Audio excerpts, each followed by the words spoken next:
Wong,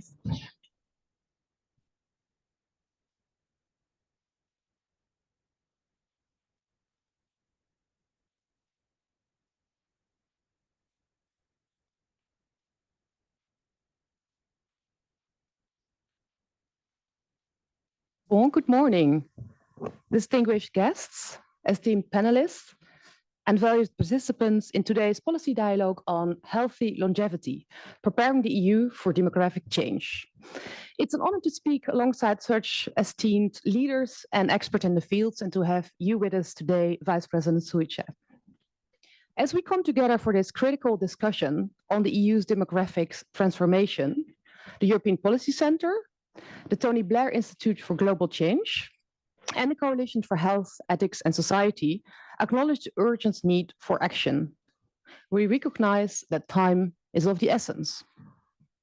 As articulated in Enrico Letta's report, the global demographic and economic landscape has undergone a significant shift. Over the past 3 decades, the EU's share of the global economy has diminished, with its representation among the world's largest economies sharply decreasing in favor of representation and rising Asian economies. This trend is partially driven by demographic change, with the EU facing a shrinking and aging population. By 2050, projections indicate that 1 of 3 Europeans will be over the age of 65. Meanwhile, the birth rate within the European Union is alarmingly declining, with only 3.8 million babies born in 2022, down from 4.7 million in 2008. So that's a sharp decline. These demographic changes present both challenges, but also opportunities for sustainable development and economic growth. As EU citizens enjoy longer, healthier lifespans, it's imperative for all EU policies to proactively facilitate the transition from an aging society to one that more positively embraces longevity. Healthy longevity means living longer while maintaining good physical and mental health. I would like to take a moment to express my gratitude for the efforts of the EU in the field of demography. And it's an honor really to have you with us, Vice President Šuica, especially given the fact that you have been with us in your current role as Vice President for Democracy and Demography, but also that in your new role as Commissioner for the Mediterranean, also the demography part has an important role in your portfolio. So it's an honor really to have you with us, because you in your role have been really calling on policymakers and on EU leaders to recognize the growing importance of demographic issues for the future of the EU. The policy debate initiated by the Green Paper on Aging, with the name Fostering Solidarity and Responsibility Between Generations, marked a really crucial step forward in our discussions at EU level. And I think it's thanks to your leadership that we're still here and that we still have demography as an important part of the next mandate of the European institutions. As highlighted in the political guidelines of Commissioner von der Leyen, of President von der Leyen, we must tackle the root causes of demographic change and adapt to these new realities. Because adapting to the new reality, to Europe's place in the world, is really what counts in light of the next mandate.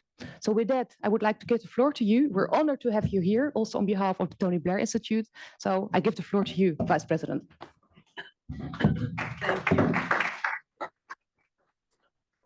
Thank you, Elizabeth, for such an introduction. From your introduction, I see that you have been following what we are or what we have been working these 5 years. So thank you for this. Thank you, dear colleagues, dear Professor Piot. I want to thank Tony Blair Institute for inviting us and for choosing this topic today, because I think it is really important and it is urgent, as you rightly said. So the very title of this demographic change and healthy longevity is like the summary of my demography portfolio, of what this portfolio has been until now, but also what it will be over the next 5 years. As you rightly said, it's part of my new mission letter, and it's another part of my portfolio next to Mediterranean. I will keep demography in the next mandate alongside with my new mission of Commissioner designate for the Mediterranean.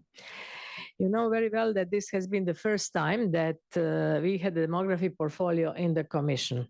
All of us know that demography in the narrow sense of the definition of demography is the competence of member states. So it's not about birth rates, it's not about mortality rates, it's much broader what we have been doing in demography. And I must admit that it often felt like a pioneering job. Finding the legal basis to act, finding the EU competence to act on demography, knowing that member states have different challenges and sometimes they don't like us to interfere into their competencies, but for demography, they were asking for assistance and help because all of them are aware of what's going on. But also finding the right experts, the right colleagues, the right council configuration, or finding the right interlocutors for demography. When I say council configuration, that means that since all my colleagues had different council formations for finance, for health, EBSCO, COFIN, GAC, FAC.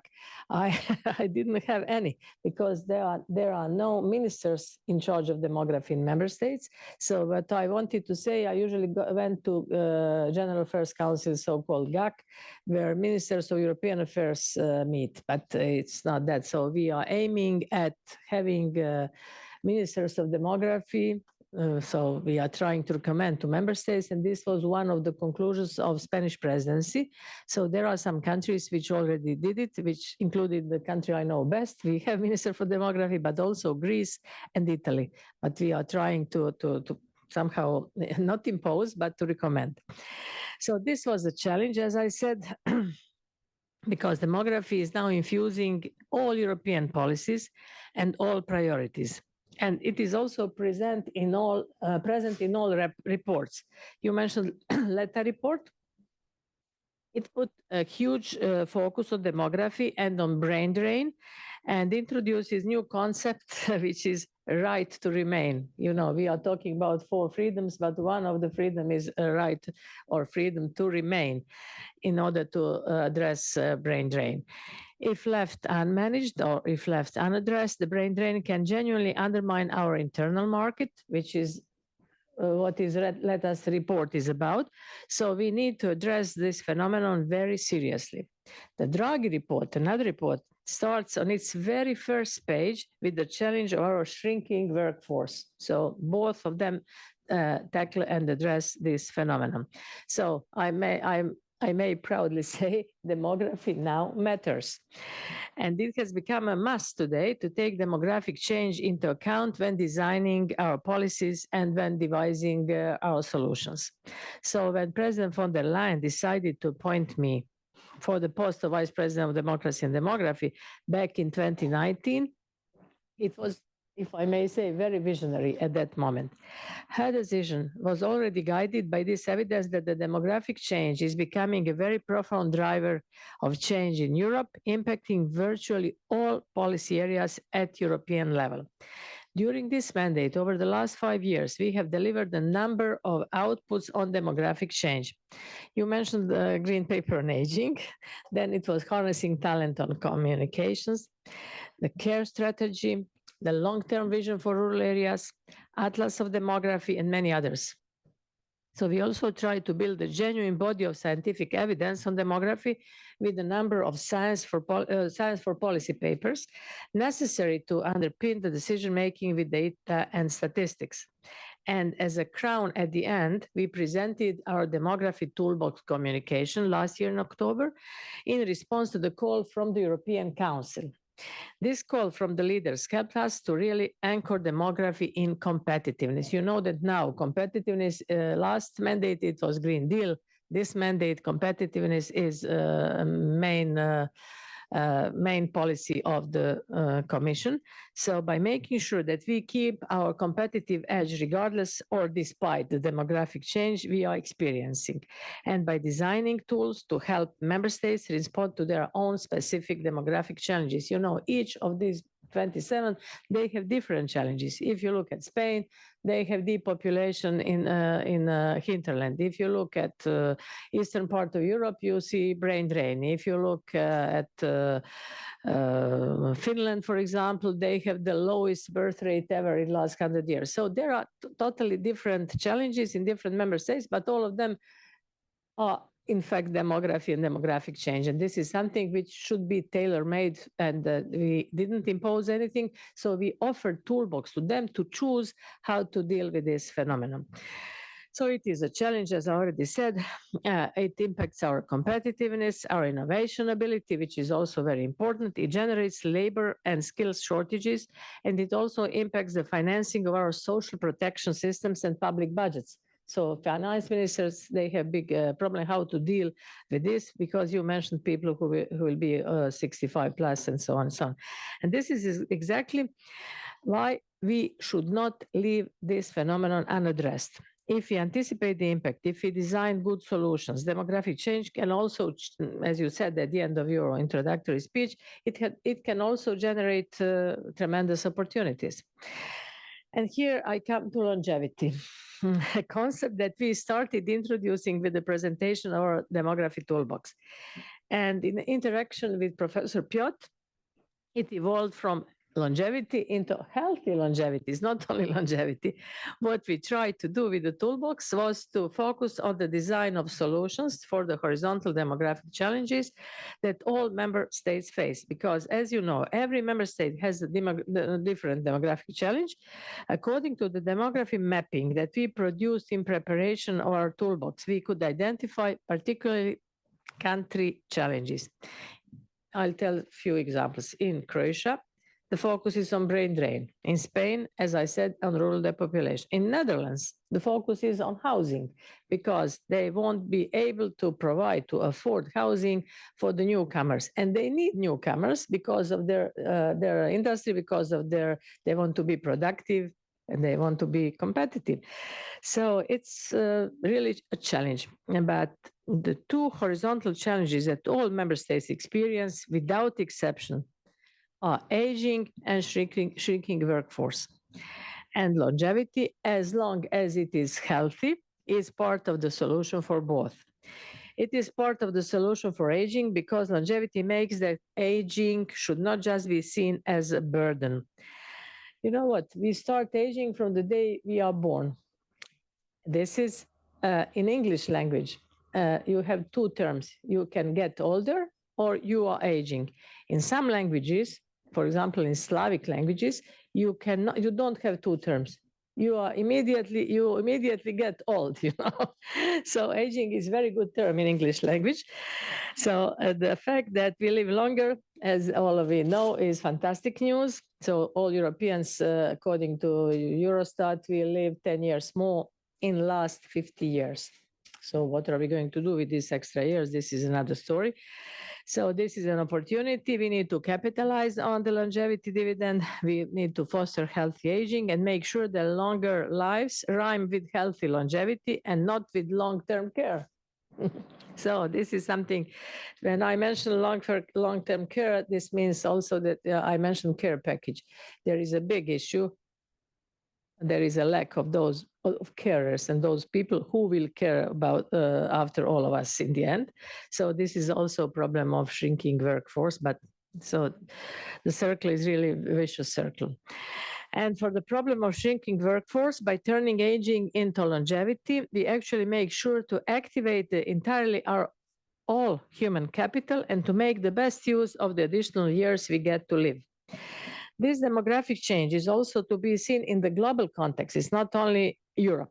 It is highlighted in the Draghi report because our problem of shrinking and aging is also likely to decrease the relative weight of the single market and to affect our competitiveness and our geo-economic role. With the different initiatives that we presented under this mandate and with the fact that demography is now virtually present everywhere, we managed to bring the topic to the political agenda. And this is our success, if I may so. It has become unavoidable because it impacts all our policies. And of course, I cannot hide my satisfaction, but seeing that, because it has been a challenge, it was a successful one. What was very important for me is that huge body of work indeed continues in the next mandate. This was my fear, whether this will go on or it will be only once, but President von der Leyen was smart enough to put it again, and she gave it to me, but we haven't mentioned this in the title, because if we mention Mediterranean and demography, it will somehow imply that we are talking about people who come from Mediterranean shores to Europe and so on, which is not the case. It's if you read my mission letter, it's about European demography, it's about global international demography, how to put it in this context. So we will conduct this in the next 5 years. In her guidelines, as you said, we will work to tackle the root causes of demographic change, and we have to adapt to new realities. And healthy aging and longevity, both of them are part of our mission for the next 5 years. Of course, if confirmed, that let's see, beginning of November. Together with other fellow commissioners, I will be focusing on fully activating the entirety of our human capital and increasing the participation in the labor market of women, as well as younger and older generations. When I mention this, these are pillars of our demography toolbox. I'm sure that you are acquainted with it. So in the first pillar is families, parents, women. Women are not in the labor market. 8 million European women, according to our data, are not in the labor market because they have to take care either after their kid or their parent, because they don't have possibilities. So affordability of kindergartens, nursery homes, so on. So this is about cohesion policy. Then the second pillar is about young people. Super, they have their diplomas, but they don't match with the needs of the labor market, because education is slower than development of technologies. We need new jobs, new skills, digital skills, green jobs, and so on. So this is a problem of skilling, upskilling, reskilling, and so on.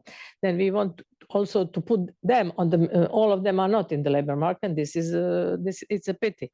Then the third one is about what we are talking today. It's about older people who live longer. So it's not politically smart and correct to say if you live longer, you have to work longer. But on the voluntary basis, if you want to choose to work, why can't you work?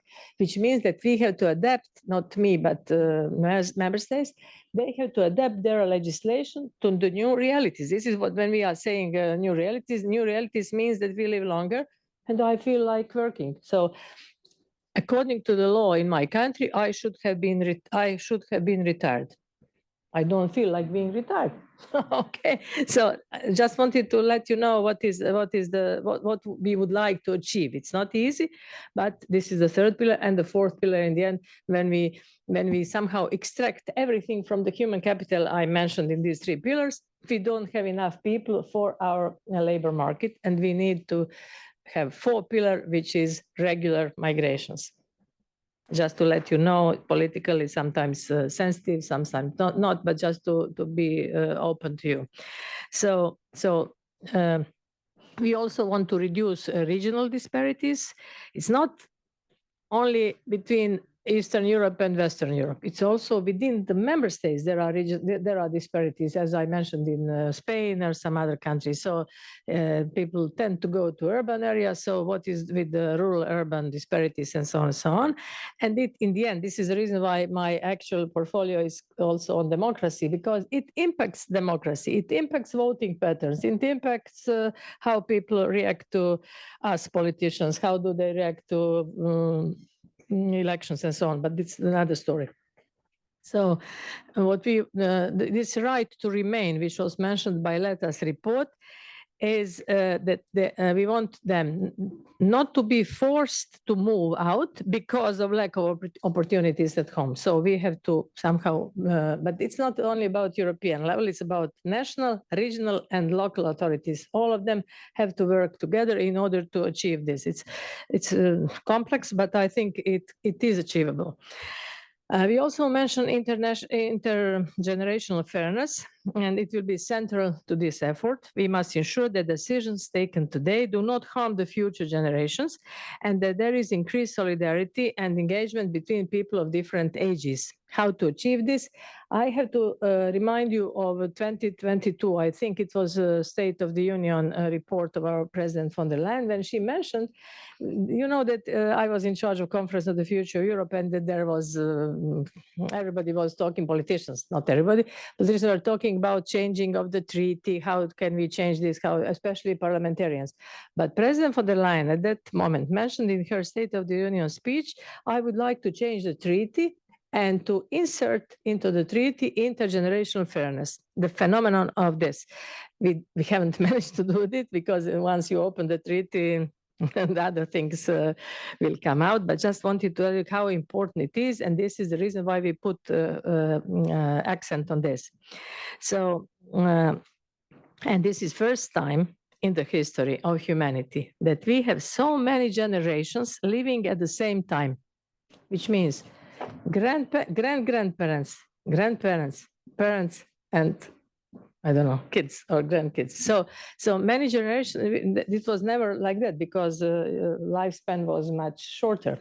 So intergenerational fairness is all about making sure that they are not a burden to each other, but they are mutually enriching. I'm not talking about that grandkid will show you how to use app on your smartphone, but this is also, but there are many other issues. So we have to mutually enrich each other. And this is again where longevity kicks in, because we need indeed to make sure to alleviate the burden of aging on our budgets, and we can do it only by capitalizing on longevity dividend and by working on a new type of literacy, and we call it longevity literacy. Again, when I say literacy, it's also about digital literacy. It's also about lifelong learning, but it's also much more. So we are now at the end of this commission. We are also at the beginning of a new one. So we will make sure to keep the demography portfolio dynamic and vibrant so that it genuinely infuses our policies and our decision making. So longevity and healthy longevity will be a key component of it, if confirmed, of course, because it's this is what I'm saying. I don't know if someone else comes in this place. So I want to thank you again for this opportunity to address you today. I, of course, wish you a successful morning. I am looking forward to many inspiring debates here, exchanges, and I think that Peter Piot is expert in this, not me. So listening to him will enrich this morning. And thank you once again, and all the best.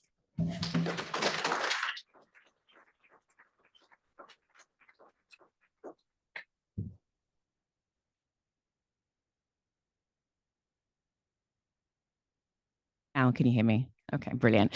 I want to thank the Commissioner very much, and brilliant to have you. And I think she covered an array of topics, which we're going to zoom into in a bit more detail.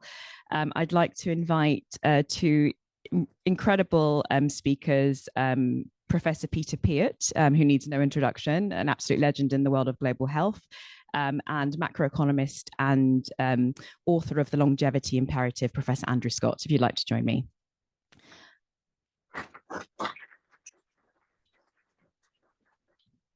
Just by way of introduction, we're going to have about an hour together. We're going to have an informal chat about longevity policies, the things that we can do in this space, but we're not just going to talk amongst each other for the hour. I'd like it to be interactive. We do have a 20-minute section towards the end for you to ask any questions you may have. But if you have any burning questions, please do raise your hand, and I'm happy to take them kind of as we go along. Very quickly, just to introduce myself, my name's Ines Hassan. Until very, very recently, a few weeks ago, I was the Director of Global Health at the Tony Blair Institute. And so today I'm wearing that particular hat. And very recently, I joined the new Ellison Institute of Technology in Oxford. So as I said, it's a real treat to be talking about longevity and aging with such an impressive, two impressive speakers. And I think Elizabeth and the Commissioner kind of covered why this is such an important topic. And I was incredibly impressed to hear all of the stuff that the Commission already focused on demography and aging. And what's really exciting is I feel like that we're really starting to gain momentum. I spent the last 2 weeks in New York because of UNGA, and there, even though the focus this year in health was on AMR, there were 3 or 4, 5 big sort of sessions all focused on aging and the economies of aging and longevity. And like I can see kind of a real momentum at the moment. The reality is, though, there's still a lot of work to do.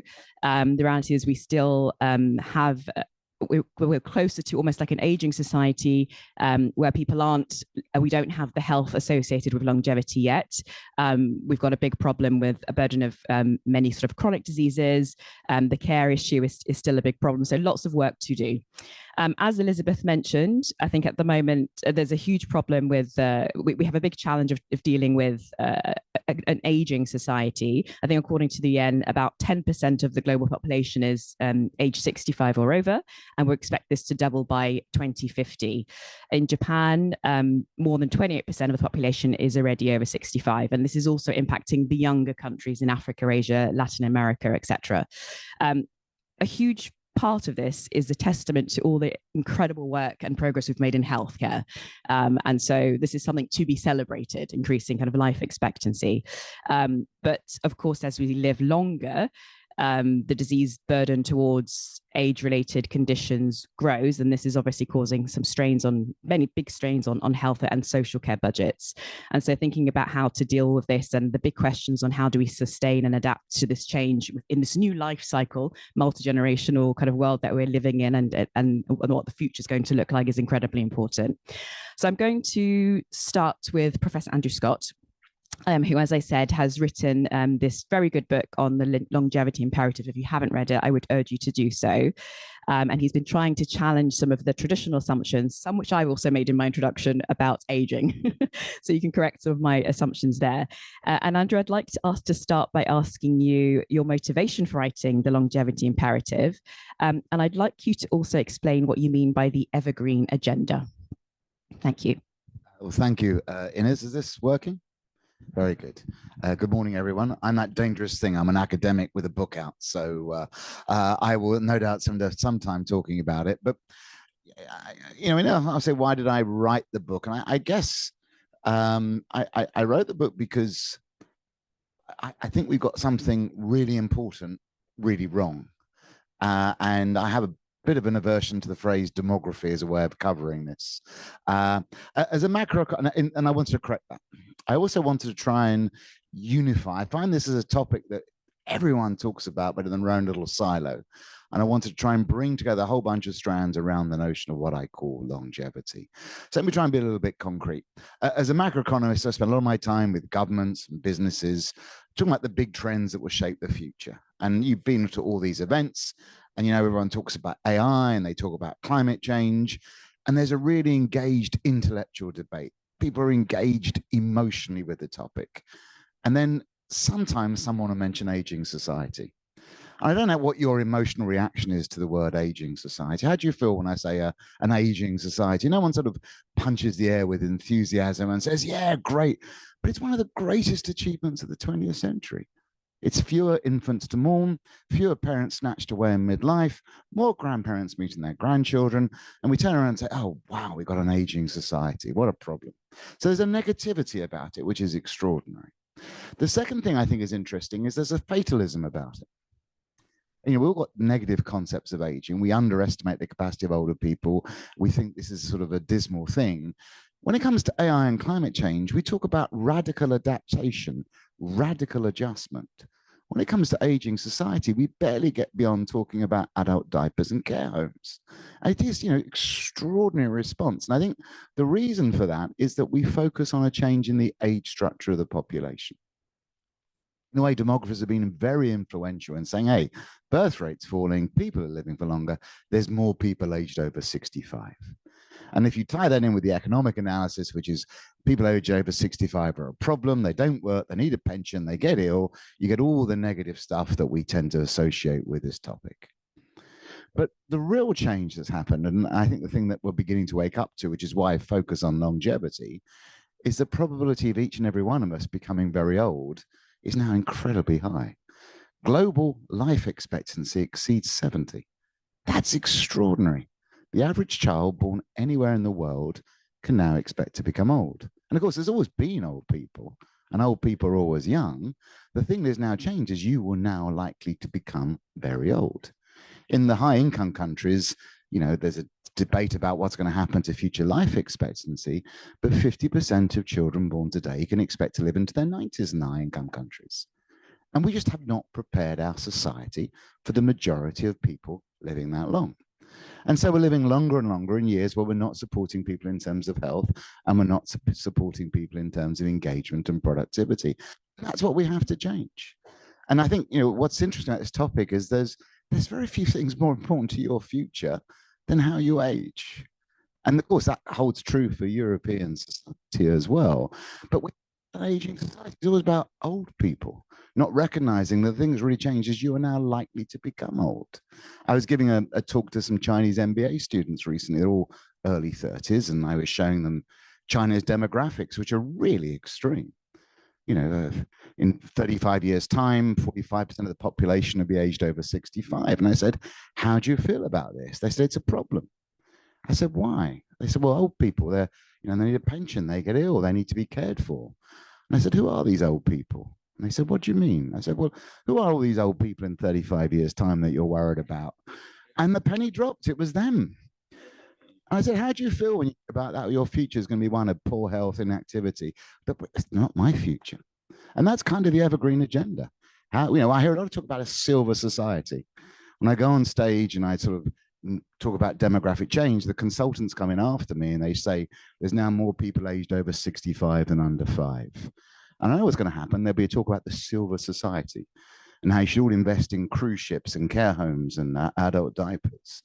But really, it's the evergreen society that we need to focus on. How do we invest in keeping ourselves healthy, productive, and engaged for longer? That's how we solve all the things we fear about our old age. And I call it the longevity imperative because you are now very likely to become old. We fear getting old. We fear outliving our health, our wealth, our finances, our relationships, and our sense of engagement, which then leads to the conclusion, what are you going to do now to make sure that doesn't happen to you? And if we focus just upon people who are 80, it's a bit late. You can do things to people who are 80. You can help them age better. You can support them. And we need to, given how many there are. But the real thing is we have to adapt everything, our health, our employment, our institutions, our products, to ensure life isn't just long, it's healthier, productive for long. And that's the evergreen agenda. Thank you, Andrew. And thanks for tackling some of the assumptions I made there in my introduction. Peter, I'm a global health person. That's my passion. You're one of my biggest heroes. When I first had a lecture in longevity many years ago now, to be honest, the first thought that came to my mind was one of cynicism. And I thought, why are we focusing on trying to make people live longer when we have millions of people still dying from TB, HIV, so many other infectious diseases? Some people still don't have basic sanitation in countries. Bit of a reductionist, I guess, view of it. But I'd like to hear your thoughts on how can we justify trying to extend the lives of those who already have more, because typically those who are living those longer lives, do have a lot more than in other parts of the world, and even within sort of the global north, the disparities we have here. Like, why are we focusing on that particular issue from your view?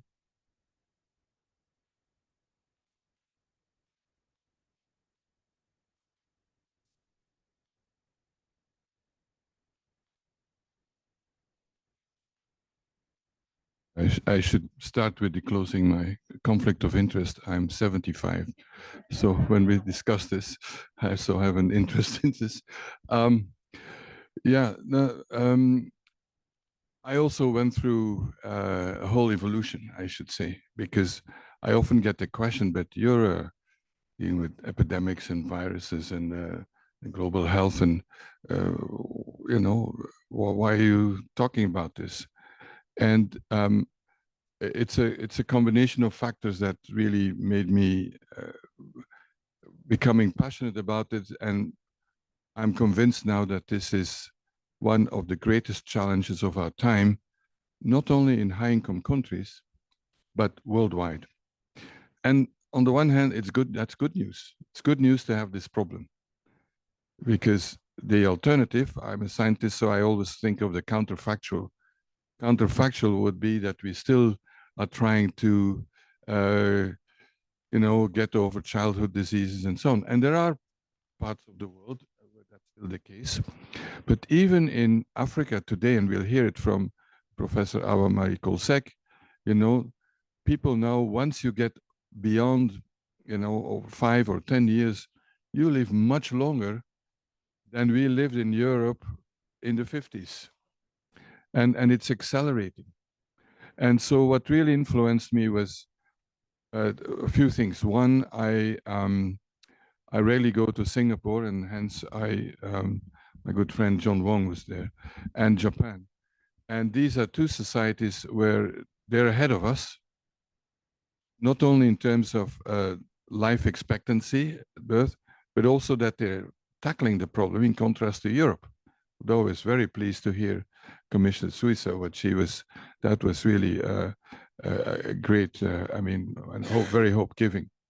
So that played a role, and that also made me ban the word aging from my dictionary. So because up to now, and I have a big interest in macroeconomics. You don't know that, but I was even visiting professor at London School of Economics for a while and so on. And so then you think of dependency ratio and how we're gonna, who's gonna pay for the pensions, etc., which of course is an issue. But it's in Singapore particularly that I got the positive aspect, the longevity, and that was reinforced then by a report from the National Academy of Medicine in the US. I'm a member of that, and it was co-chaired by John Wong and Linda Fried, who's the Dean of the School of Public Health at Columbia University. And there they really, for the first time, and I never was really following that literature, and that from the health perspective, I read about, a coherent approach to this and what is positive. And then further also, there's something called the global burden of disease, which you know very well, of the Institute of Health Metrics and Evaluation, and I'm the chair of the oversight committee. It's the largest exercise in big data. What are people dying from? What makes them sick, etc., and quantifying it, etc. And in some recent reports, they started really looking into that also, and the rise of non-communicable diseases, of mental health, and things related to older age. So all this together, because I'm a numbers man also, it got into my brain and the stars started being aligned. And and my interactions, then I said, okay, even if in the commission, my role is special advisor on health security, and it was during the COVID epidemic. And there also, that triggered my brain, because who were affected? It was the elderly, but a lot of it was because we, after a certain age, we want to get rid of the elderly, put them in care homes, and there was a real, the number of deaths in care homes, so we still have not come to terms with that.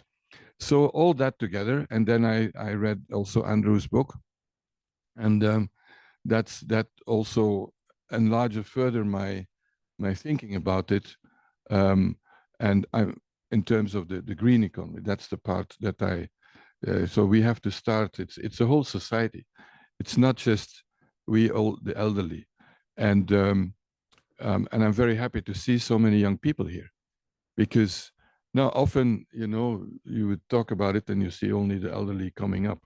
So that all that together, and I've become very positive about it. But I also think that our politicians in general are pretty much in denial about this, and I think not because they don't know, figures are there, but it really we're confronting with our societal models of social, security, healthcare, pensions, labor, and all that, and I wonder how long it's going to take, before we really take the radical shifts in the systems and in the paradigm shifts, because we need true paradigm shift, because this is unique in human history. And it is everywhere. So I think that still, I mean, of course, I'm still committed to deal with TB and HIV and malaria and all that, no doubt about it. But there we've made so much real progress.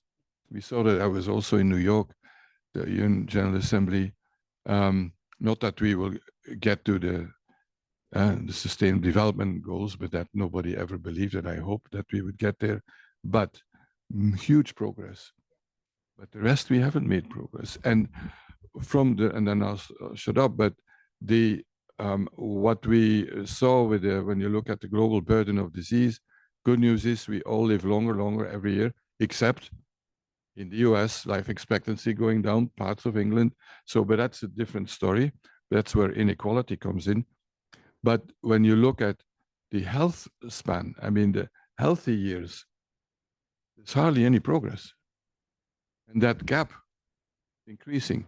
And that is not only a problem for individuals and their families and so on, but for the whole of society, for the healthcare system and so on.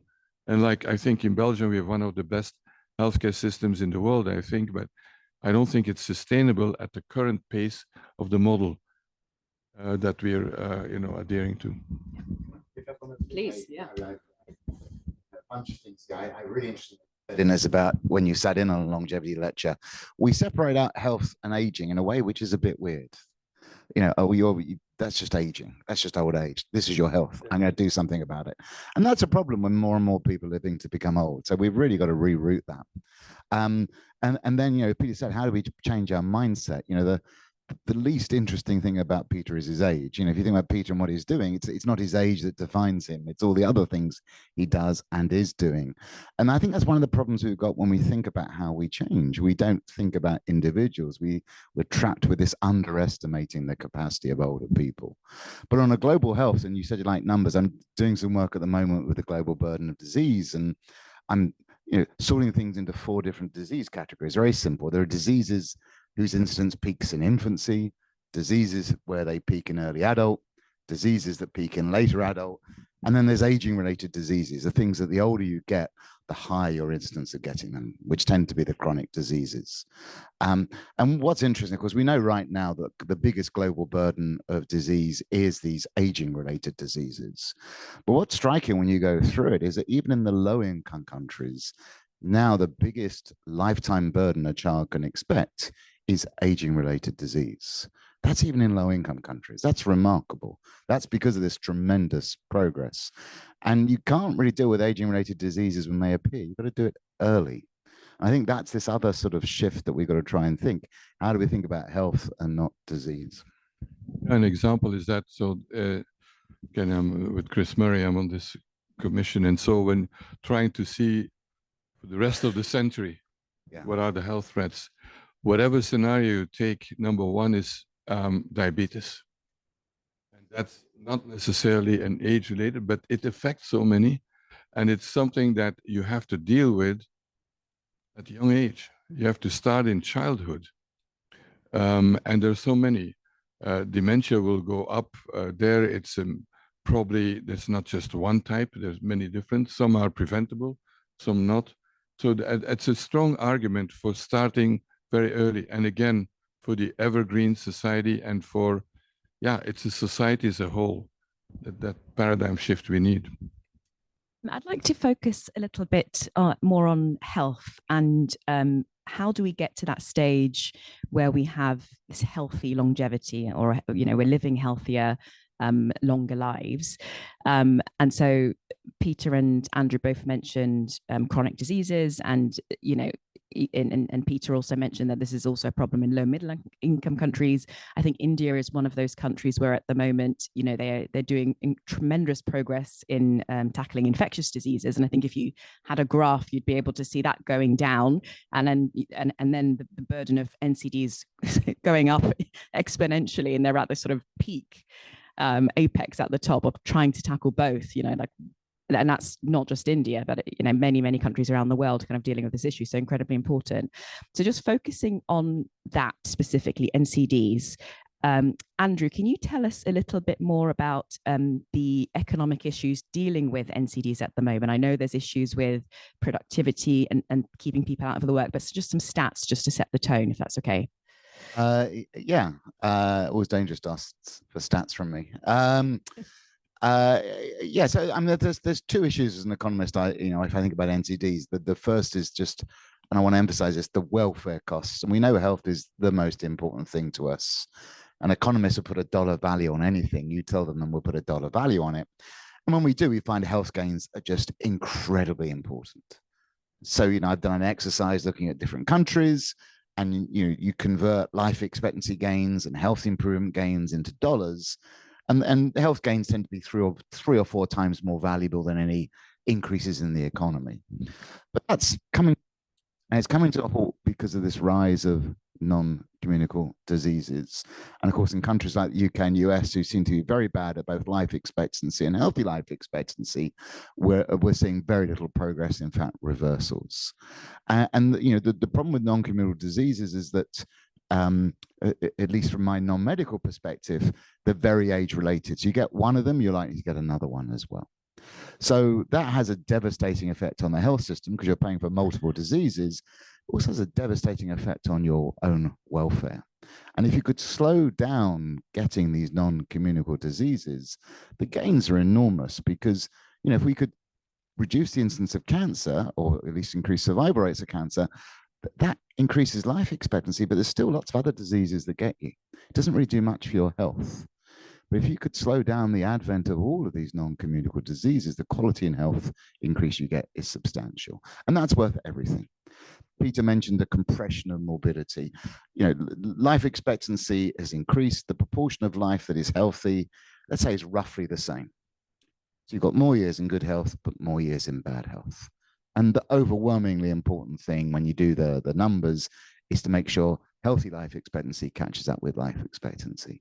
And it's not just a nice thing to have. It is incredibly valuable to you. If I ask you what you fear about getting old, it will be about these diseases, about being frail, having dementia.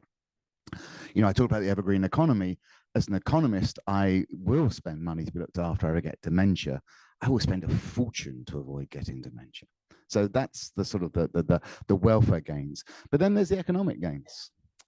And, a question I often ask ministers of finance or chief economists, I say to them, how much of your employment growth the last 10 years has come from workers aged over 50? And I always know I'm going to get two responses. The first is good question, as they try and buy some time to think about what the answer is. The second is, I reckon about 25%. When I tell them in the European Union, 120% of employment growth over the last 10 years has come from older workers, they are flabbergasted, they're staggered. So what we've got in Europe is very little productivity growth. So most GDP growth is coming from employment, and all employment is coming from older workers. There's more of them, and they're more likely to be in work. So what you've now got is that, Peter talked about his interest in macroeconomists. As a macroeconomist who's tended to focus on high-income countries, work with central banks and ministers of finance in high-income countries, I will confess that the only time I've ever thought about health is from a public finance point of view. Gosh, that's a big check you have to write. Whereas in low-income countries, it's always, if we get health, we'll get growth. But that's what's now going to be happening to the rich countries. If we can't keep people healthy for longer, they can't work for longer.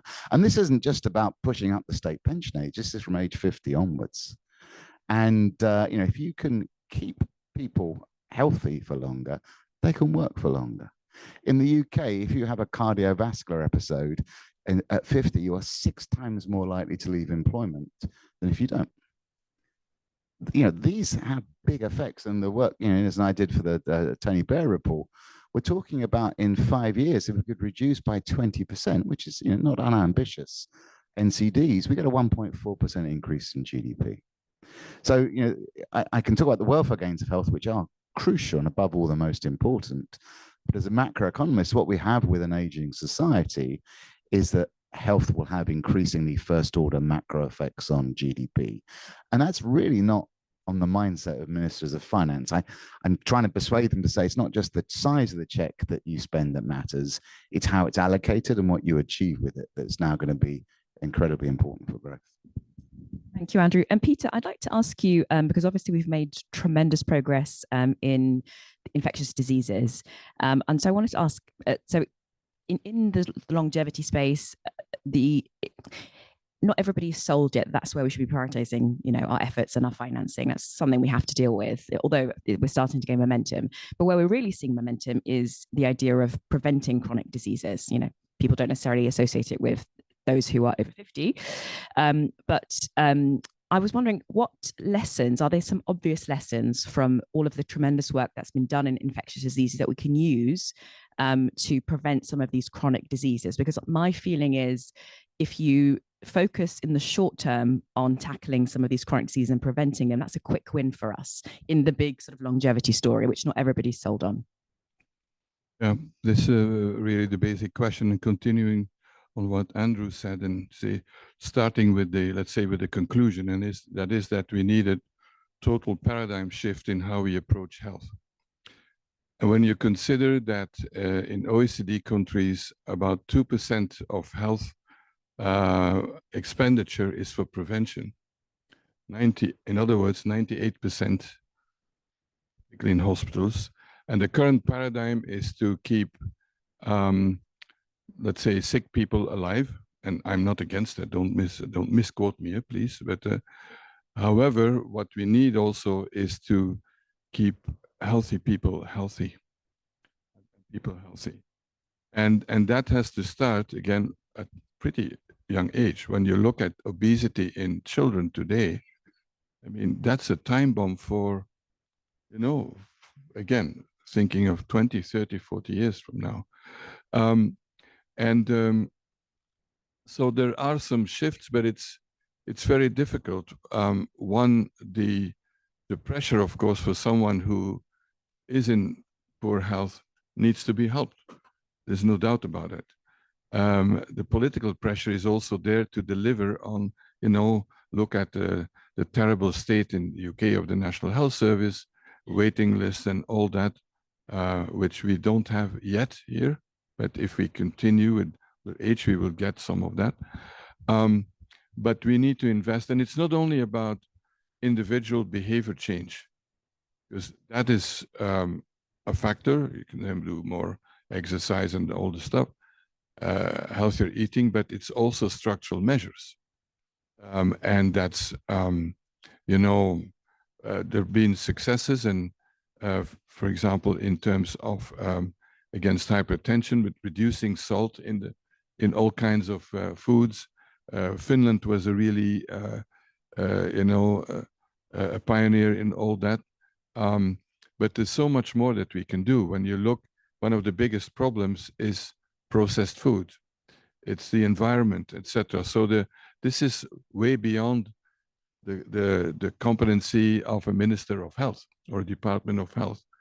And that's why I hope that the commissioner can go and engage the whole commission.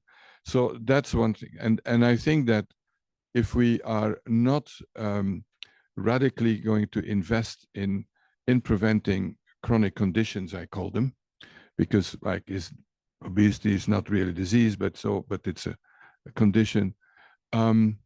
We are going for a total implosion of the healthcare system, in addition to health.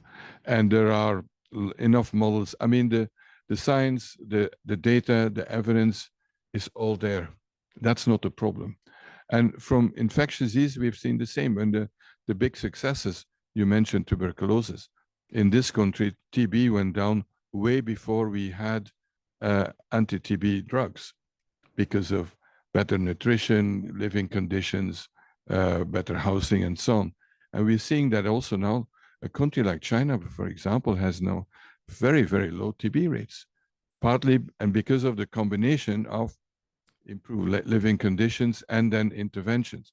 Vaccines have saved millions and millions of lives, even if vaccine coverage is going down for reasons that are a bit, we've discussed this here as well. So I think that it's this, how to say, we need to have now move to the political mobilization. and to see that this is on the agenda, not only of some specialists, not only of Ministry of Health, but the Treasury, Ministry of Finance understands that this is not just an expenditure, a negative on the balance, but that's the investment. And I think one of the issues is, of course, the labor market, and where there is shortage. You know, the difficulty is age of pension. Look what happened in France when Macron increased the of pension with a couple of years, semi-revolution. And we have to also look at, of course, be realistic. For some people, work is a punishment, and I understand that. In some countries, culturally, like in France, labor is considered a punishment, le droit à la paresse. But we have to see, that's why we also need to be, and that's where we hear that from, I think from John Wong also, older age, you need to be flexibility in what you can do with work. And I think one of the lessons of COVID is that it's feasible. And that you know, you don't have to work the same rhythm and intensity for the rest of until you're 90 or so, but excluding people, throwing away talent. That's what they do in this country. I was yesterday at some things about academic institutions in Belgium. At 65, you're out. You can be a Nobel Prize, you can be whatever, you're out. We don't need your talent anymore. So what happens? Many go abroad. The US, where they're a bit smarter from that perspective. But I think the lesson is really invest in prevention and look at it as an investment. And it will have, you know, we always like to see, look at the return on investment. The X will be, you know, if it is done properly.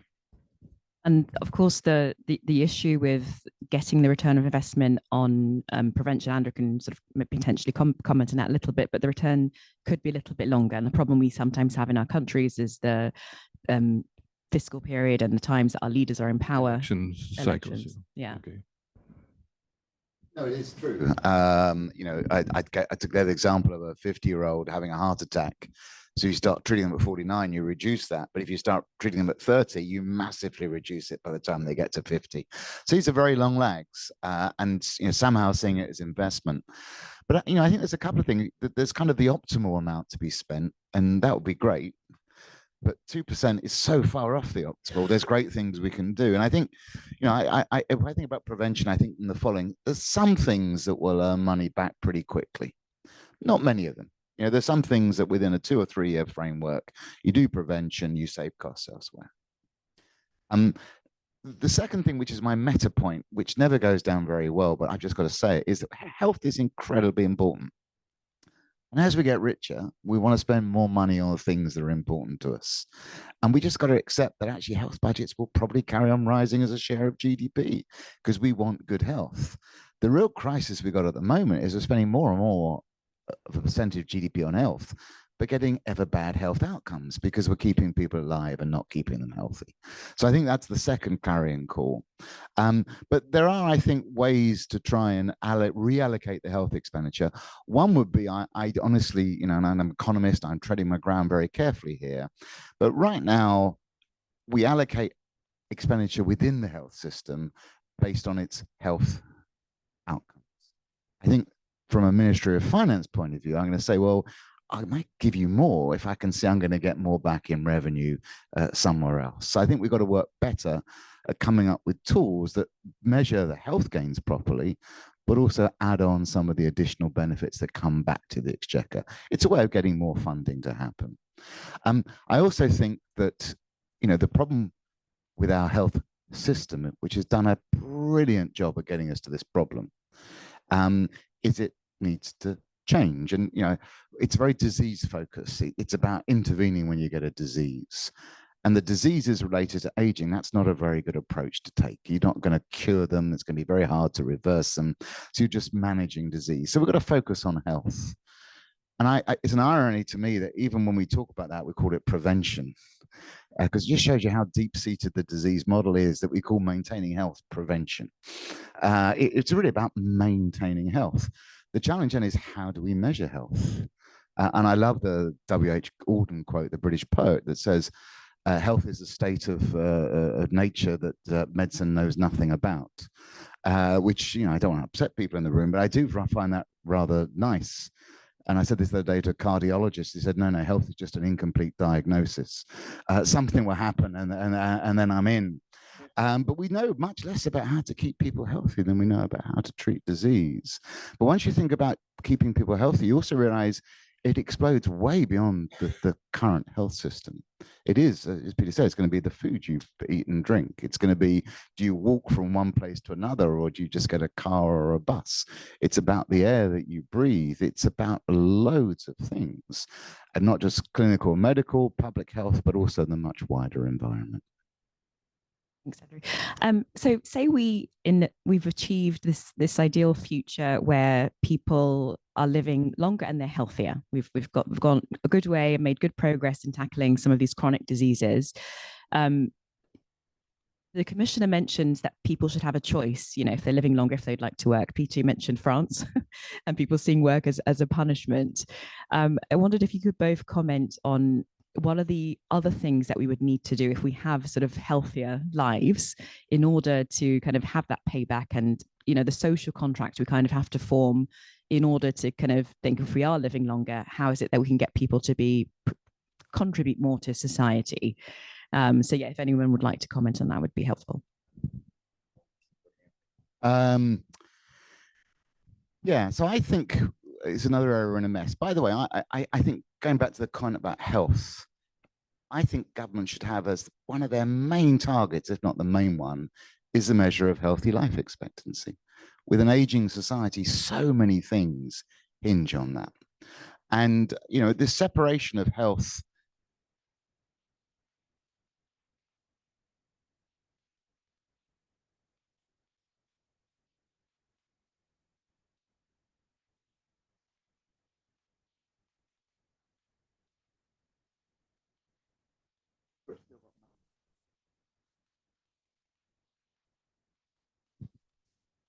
Europe has still got mainly a pay-as-you-go pension scheme. So it takes taxpayers' money and hands it over to pensioners. And when you've got fewer taxpayers and more pensioners, that's a problem. So it says, right, let's just raise the state pension age, because then I'll pay fewer pensions and I'll get more tax revenue. But that's to solve a financial problem. It doesn't solve my individual problem, which is, can I work for longer? Do I want to work for longer? It just says I've got to work for longer. I call it the Samuel Beckett economics. I can't go on, I must go on, I'll go on. It's just got not a very sort of appealing way of thinking about this. So we need to get ministers of finance to say, look, if I can keep you healthier and skilled for longer, I'm going to need you to work for longer. That seems a much better social contract.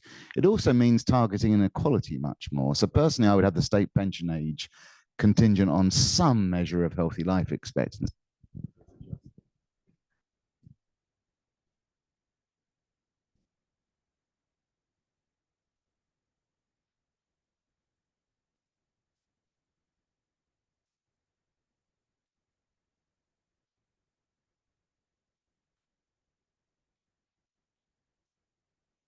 Resources, like an extra microphone, apparently.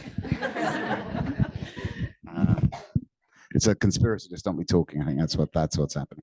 The thing is, if you're living a longer life, and this is the pure economics, not politics. It's simple for me. I'm an economist. You either accept the fact that you're going to earn the same over your lifetime, but you're going to have less each year, or you're going to say, I want to work longer and have the same as each year. There's a trade-off. And that trade-off is going to be really different for different people, depending upon whether they can work, what job they've got. So I think we're going to have to allow for a great deal of diversity. But right now, we're not geared up to keep people even working to the state pension age in most cases. I've got university colleagues who are 83 and still working. That's great. They're in a nice job. They enjoy doing it. It's nice and flexible. Perfect. But if you're a blue-collar worker, age 50, your chances of working to 64 are pretty minimal. How do we help those individuals move into jobs which are appropriate and helpful for them so they can keep working for longer? So there's a whole raft of issues here, but I think for me, I would first of all start at ages 50 to 60, the state pension age. How do I get more of those people in work? And that's about flexible working, it's about age-friendly jobs, it's certainly about prevention. Then it's like, there's a lot of people over the state pension age who might want to work. How do I make it easier for them? So that's definitely about anti-ageism, age-friendly jobs, and also having a pension system that enables you to get other sources of income alongside. And then you start thinking about the state pension age and trying to raise it for everyone.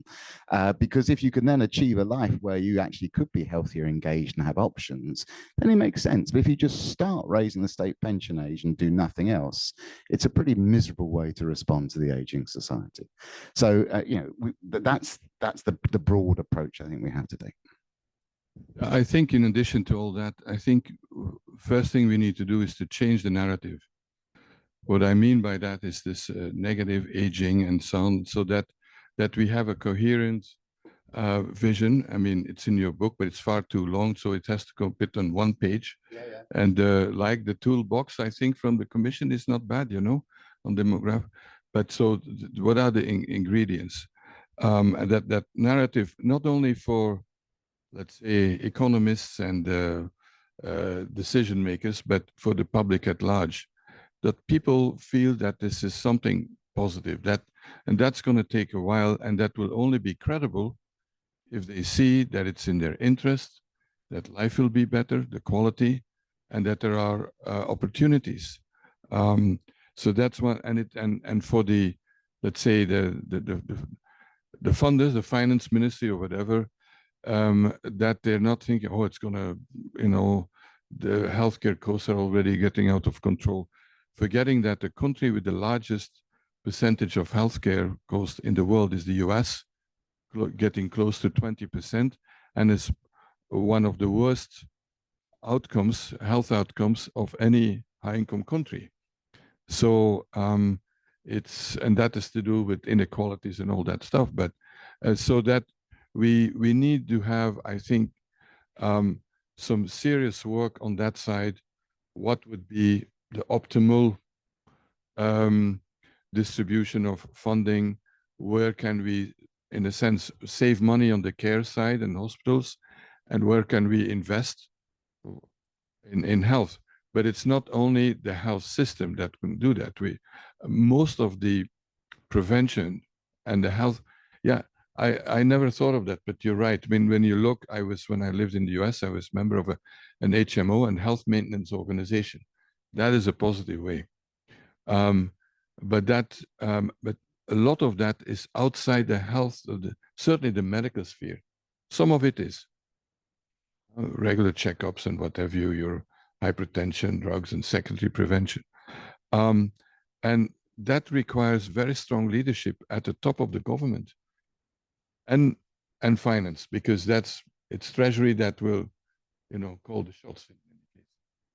It has to start also part of the education system, not only for children, but also long life education, so that we can adapt to changing environments. But I think that what is key is that we can go to a stage where at later age, that there is a good balance between work and non-work, but now it's like all or nothing. And that's discouraging. I'm so much I agree with. I'm thoroughly enjoying the conversation of anyone else. But again, if I can sort of put it in economic terminology, as we get richer, we want more of the things we like, and one of those things is leisure. And in the 20th century, we had an increase in longevity, we had an increase in productivity, and we took a lot of leisure, but we took a lot of it after retirement. And as we're living longer and longer, we're taking more and more leisure, but it's a block, it's a huge amount. And I think, what we've got to try and do now is say, well, we're living longer, we will have to work for longer, but let's distribute some of that leisure over the rest of life. So some of that may be starting work earlier. Some of it, maybe my last job is part-time or whatever, but it's a much more flexible structure of work. And and as Peter said, I think the narrative is really key here, because I think the challenge is, there's definitely profound ageism. We underestimate the capacity of older people. We underestimate the capacity of our own later years, which means we're always underinvesting and not supporting it, which is more and more of a problem. But at the same time, actually, the world has adjusted quite a lot to this rising number of older people. The European labour markets has absorbed huge numbers more of older workers without it necessarily being a big policy issue. It's sort of the markets responded. I think the challenge is we reserve the concept of old age for negative outcomes. And forgive me, but I recently was looking at pensions, and in 1601 in England, we introduced the Elizabethan Poor Laws, and it was to look after the poor and the old. But most people didn't know how old they were. There was no numeracy, there were no good birth certificates. And old was defined by two things. You'd been around for a while, but you were frail. If you'd been around for a while, but you weren't frail, you weren't old. It was only people who couldn't support themselves. And that thinking, I think, is sort of now everyone over 65 is frail and old.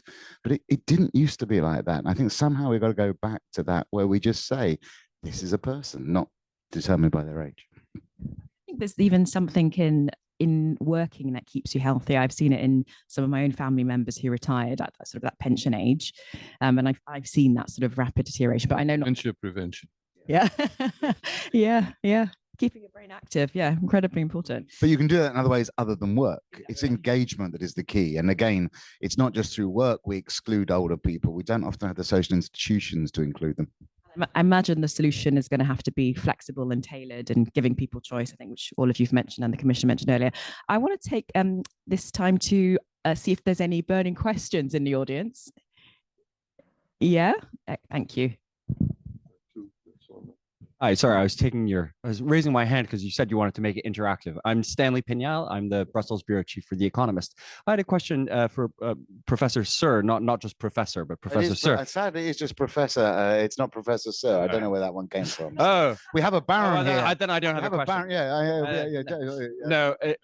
Okay, all right, yeah. It was just picking up on one of the points you made earlier about the pension types, and whether you thought that there was a difference in whether there was a state pension or whether there was a pension funds like you see in Scandinavia, like you see in the US. Is it easier, harder? Does it make no difference if you have people contributing to funds separately from a state pension, to get them to work more flexibly, longer, if they're healthy and so on?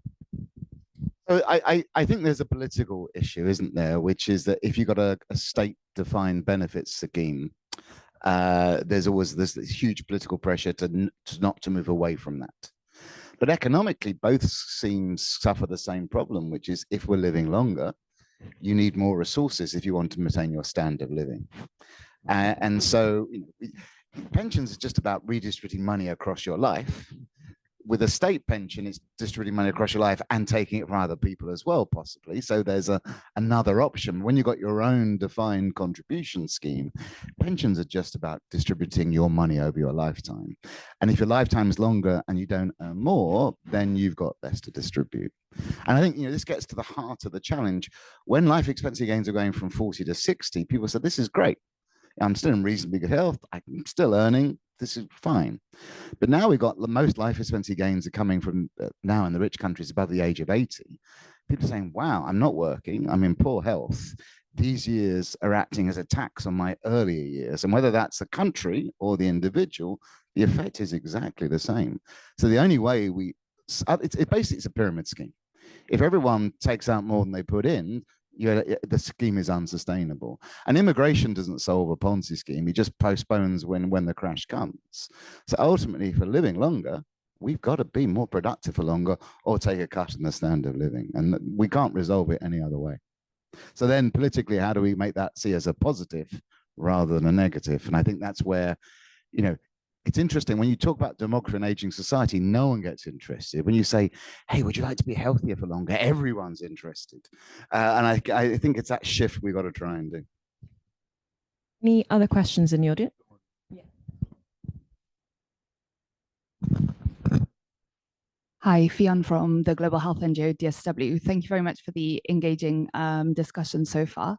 We know that women live longer than men, but spend 25% more of their time on average in ill health. The issue of pensions as well has a huge gender inequality issue with women from the very nature of being child bearers missing out on good pensions, living in poverty in older ages. Just wanted to hear from the panelists on this gender element and how can we see better investment in women's health across the life course to deliver on this silver dividend. Insights from the NHS Confederation yesterday on the huge economic burden of work absenteeism as a result of menopause symptoms, for example. Perfect Thank you. question. That was the next on my list. Peter, do you want to go first? Yes, that's been high on my own agenda as well. It's true that life expectancy at birth in women is much higher and is rising faster also than for men, with some exceptions, like in South Asia. Plus, in some societies, that has to do with like when you take China, far more boys are being born than girls in India as well. That's not a natural phenomenon. So the inequality starts already at that level. And I think that and yet also at the burden of longevity is far more on women than on men because of the traditional care role. I'm not even talking about being mothers, but grandmother and then caring for the demented partner and what have you. So it is something that has to be reflected in policy that are explicit. And but the solution will have to be dealing with both men and women, because if in this case you can argue that it's the men who are, are worse off, and we need to invest in their health so that they can also have more of a caring and supportive role. But in the paradox is also that still in several countries, the age of pension is younger for women than for men. And from that perspective, it doesn't make sense whatsoever. But I don't, on the economic side, I don't know what to say. No, I mean, there's several. I mean, once you start looking at health and longevity, there's loads of inequalities that spring into mind, and this is one of them. And women live longer, but they go into poor health earlier. So compressing mobility, if you're going to do it nationally, you'd really have to target. Again, I'm not a medical person, but when I look at just the stats from a non-medical point of view, helping women get through the menopause in good health seems to me to be incredibly important. The health risks switch so dramatically around that. And, if I then think about the economic issues here, we're going to have fewer people because of population decline, which is a different issue from living longer.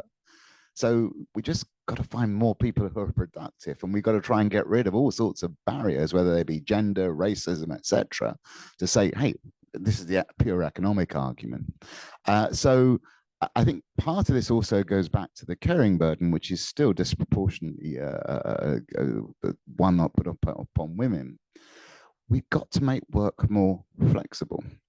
Now, one of the problems I think we've had with work for a long time, and Claudia Goldin's been brilliant at this, is just showing that there's always been a penalty if you want to maintain autonomy over your time from work. And that's not necessarily a gender penalty. It's just anyone who says, look, I want flexibility over my time. We now know that we can make work more flexible. And this goes back to this point about having leisure this side of retirement rather than later. And older workers in particular like more flexible work. And if we've got more and more people demanding flexible work, then I'm hoping we can shift to something more flexible. And I think those are some of the key ways in which we're trying and do it. If you think about this very simply, if more of life now happens after reproductive time, this should be a great opportunity to reduce whatever discrimination society's put on women for raising children. And if we don't seize it, then that's a terrible thing. And we won't if we just put the caring burden on women. How are we doing for time? Just so I know, because I know we're running a little bit late. 10 minutes? Okay, wonderful.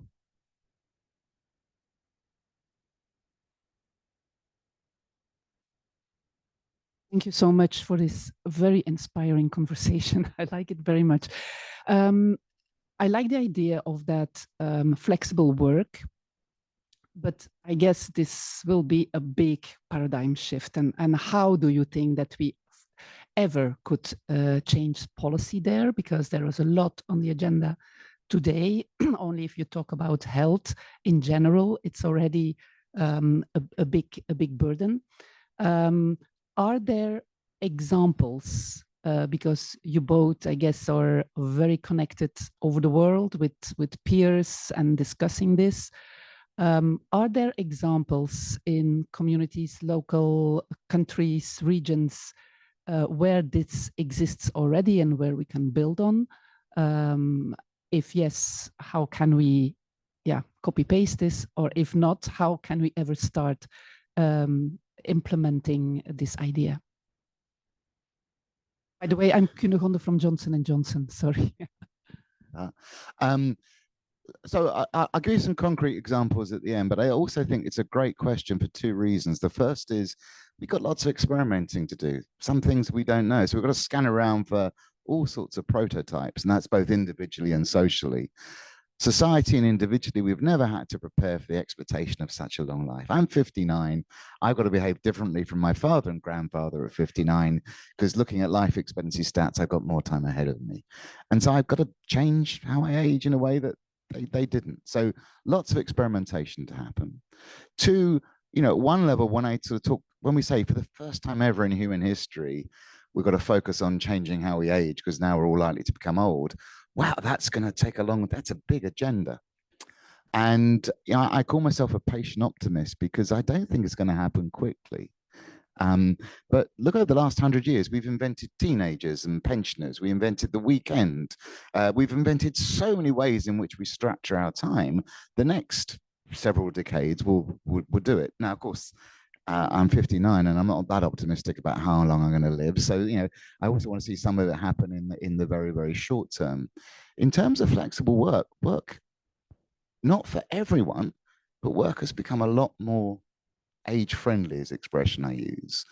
And it's based on some research I've done, which we look at, everyone likes jobs that are flexible, autonomous, and less physically demanding. Older people really like it in the sense they're prepared to take a lower wage for it. And the number of jobs that you can work out as being age-friendly has increased quite significantly over time. And these jobs are really important because they give us that flexibility that people want when they get older. But also, what you don't want to do is just have older people working for longer, which then stops opportunities for younger people. You've got to have a sort of a career path that says, at this point, I want something more flexible. I know what that means. I've got less power, perhaps less salary, but that's what I want. And if we don't do that, then we're stuck with a hierarchical model where older people just stay for longer and longer and longer. And that's going to be a really big problem for the young. So I think there's lots of reasons why to do it. Who does it well? Japan has done a brilliant job, I think, of not just life expectancy, but healthy life expectancy and getting older people to carry on working for longer through more flexible contracts.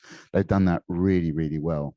Japan's big problem is that it's just had such a quick, sharp fall in its birth rate. It's got so many older people. But Japan's done a very good job of changing how it ages. It's just overwhelmed by how many old people that it's got. And I think we'll hear also from Professor Wong how Singapore with some concrete examples, because it has to be experimentation because we've never been confronted with it as humanity, as humankind. So we'll have to figure out what fits in which culture also, because a lot of is culture. Absolutely. And I think what we saw post or during COVID and post-COVID is, I imagine in the future, the older generations want even more flexible working, judging by how much my generation and younger also want flexible working. Are there any more questions? Yeah? Okay. Sure. I think we have about 5 more minutes. So thanks very much. I'm Seamus Jefferson. I'm the director of TBI in Brussels. Thanks so much. It's been a really stimulating and necessary conversations. 2 quick questions. Andrew, when you speak to finance ministers, presumably they get it that investing in prevention and so on sort of makes sense? Why is it so complicated for them to reorganize their sort of financial planning and model? And Peter, what are the sort of breakthroughs in medicine happening now that could help with this issue, which is we're living longer, but we're not living healthy longer? On the Ministry of Finance one, I wouldn't say, I think it's taking a while for them to get it. You know, I think what's interesting, say in the UK, is you've got no growth and a rising number of people out of work from ill health. And so you say, you put these two things together, it's like, oh yeah. So it's of course always, you know, as always with politicians, it's not them listening to the answer you've got, but you being able to answer their question. But it's just a very different way of thinking. The next problem, and I think this is a really big problem, is if you can make the macro case, which I think is beginning to be made. We had a good meeting with various parts of the UK government earlier this week. It's like, what do I do? And then how do I do it? And I think you know, health systems are very busy dealing with very ill people, and then to say you really need to change what you do and shift money somewhere else is not a simple organizational reform problem. So I think partly it's about finding the money and putting pressure on the health system to change, and then it's about working out how the health system reforms itself. What I find interesting, I go around the world talking about longevity, and the same problems occur everywhere: pensions and health. But once you go beyond that, the intricacies of a country's pension system and the intricacies of a country's health system are so different that solutions need to be very different. And in the health system, it's, let's not forget, huge vested interests, because it would also lead to a shift in distribution of where the income goes from, you know, in the market. I'll let you say that, but yeah, there's the Upton Sinclair quote. It's very difficult to get someone to change what they do when their livelihood depends upon doing it in the same way. So yeah, being rewarded for keeping someone, you know, healthy, maintaining is not so easy. But anyway, but I think on the famous breakthroughs, first of all, there's now an understanding that how on the technical level, it's very clear how we can maintain health for a long time. But most of it are non-medical issues. I mean, it's don't smoke, eat healthy, exercise, but then there are a number of things that we can do also, the technical medical interventions. I mean, vaccines for the elderly. Before, there were no vaccines, it was for children. But now with COVID, it's been very spectacular. I mean, for influenza, shingles, all these things. And I expect that there will be more vaccines for the elderly coming up. Will improve quality of life and survival and so on. Let's not forget that, for example, a pneumococcal vaccine sounds stupid, but pneumonia is one of the major causes of death of elderly. You can deal with that. But it's not only about adding years to the life, but also life to our years. That's what. And then things like, frankly, the recent breakthroughs with anti-obesity drugs, that's, I think we're only seeing the beginning of the benefits of that. Now, the issue is, there's so many questions about it, but that's going to be a game changer, clearly also for a healthy longevity. And then things that have been around for ages, you know, statins, you know, anti-hypertension drugs and so on. I mean, very simple and very inexpensive things, but it requires that it's become part of the health system. That's where this paradigm shift is so needed. We will have time for questions in another sort of fireside chat. So I think we're going to have to stop there if that's okay. So I just want to say a huge thank you to Andrew and Peter. Thank you so much.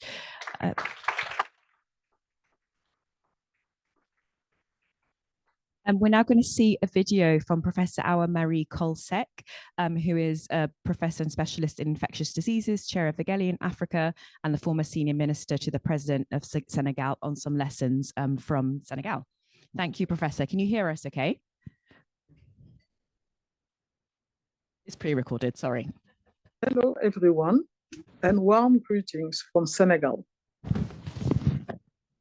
I'm sorry, I'm not with you in person today, but I am happy to have the opportunity to participate. I wanted to share with you some important lessons we have learned and perspective from around the world on preparing for demographic change and healthy longevity, particularly in Senegal. As we navigate a world where people are living longer and healthier, it is crucial to understand the challenges and opportunities that arise. In Africa, in the 2020s, only 4 to 5% of Africa population is over 65, but this figure is projected to rise to 9 to 10% by 2050. Senegal, like many countries, is facing this demographic shift. But this demographic shift is also associated with a birth rates which are gradually declining. This presents both challenges and unique advantage. In addition, the challenges posed by climate change and the emergence of new pandemics are affecting both individuals and healthcare system. In many cases, community resilience in the face of global health challenges will be one of the key to seizing the opportunities offered by demographic challenges. We have learned a lot, but let me share with you 3 essential lessons. Lesson 1, what key lesson we have learned as a nation is the importance of investing in healthcare infrastructure, ensuring access to quality healthcare system, and particularly primary healthcare, especially for older adults, is essential for promoting healthy aging. The investment in medication and vaccine production is vital. Additionally, we must prioritize preventive care and chronic diseases management to reduce the burden of healthcare system. Lesson 2. Another crucial aspect is fostering intergenerational connection by encouraging interaction between young and old people. We can create a more inclusive and supportive society. If we each help one young people reach his full potential, we can turn this population growth into a positive force for change and promote intergenerational learning and solidarity. Furthermore, we must invest in education. We must invest in skill training to equip individuals of all ages with the tools they need to thrive in a changing workforce. Lesson 3. Lastly, it is imperative to consider the environmental and economic implication of demographic changes. Sustainable development practices and climate resilience infrastructure are essential for ensuring a healthy and prosperous future for all generations. By leveraging the One Health approach, we can further make an impact. Finally, by embracing this lesson and learning from global perspective, we can create a world where everyone has the opportunity to live and fulfilling a healthy life, regardless of their age. Thank you for your amiable attention.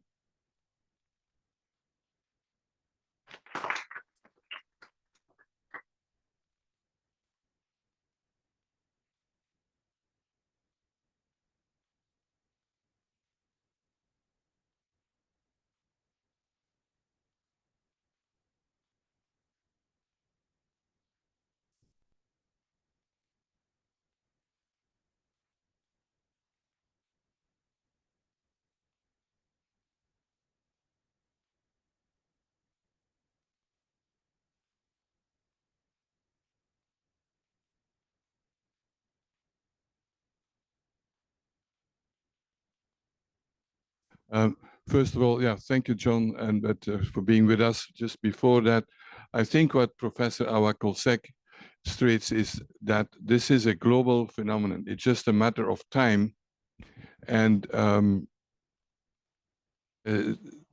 Professor Seck has been really at the forefront also of mobilizing the health community for chronic conditions and not only infectious disease, even if just like me, she's an infectious disease. So we actually worked very closely together in the past. And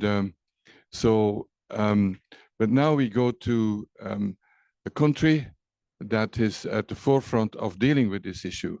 And I'm very, very pleased to that we have Professor John Wong here with us, who is one of the global leaders on this issue. And perhaps, John, you can tell first a bit of the story, what you're trying to do in Singapore, what the policies are. And we talked a lot, as you may have heard, about experimentation and so on. So welcome, and great to see you on screen. And I'm glad it works. I hope you can see us. Yes, I can. Okay, okay. Over to you, John. Oh, well, no, thank you very much, Peter, and thank you to the organizers for inviting me to share some comments. Let me just start off by saying that I don't think that Singapore is at the forefront of this issue. I think in Singapore, it's very much an existential issue, just like climate changes, demographic changes, and so we are trying our very best to see how to address this, because it's if we don't address this, well, you know, we can't expect other countries to address it for us. So what we are trying to do in Singapore is we are trying to learn from the whole world, how the world is addressing this issue. And we're trying to see how we can implement both policies as well as, I think as was mentioned in the earlier talk, try and find the outcome indicators that we need to track so that we know we're on the right path. So I think that Singapore has been fortunate in the time since its independence in 1965, that the people who created modern Singapore, led by the late Mr. Lee Kuan Yew, really valued the importance of a social compact, having a publicly declared social compact as at the heart of what we're trying to do.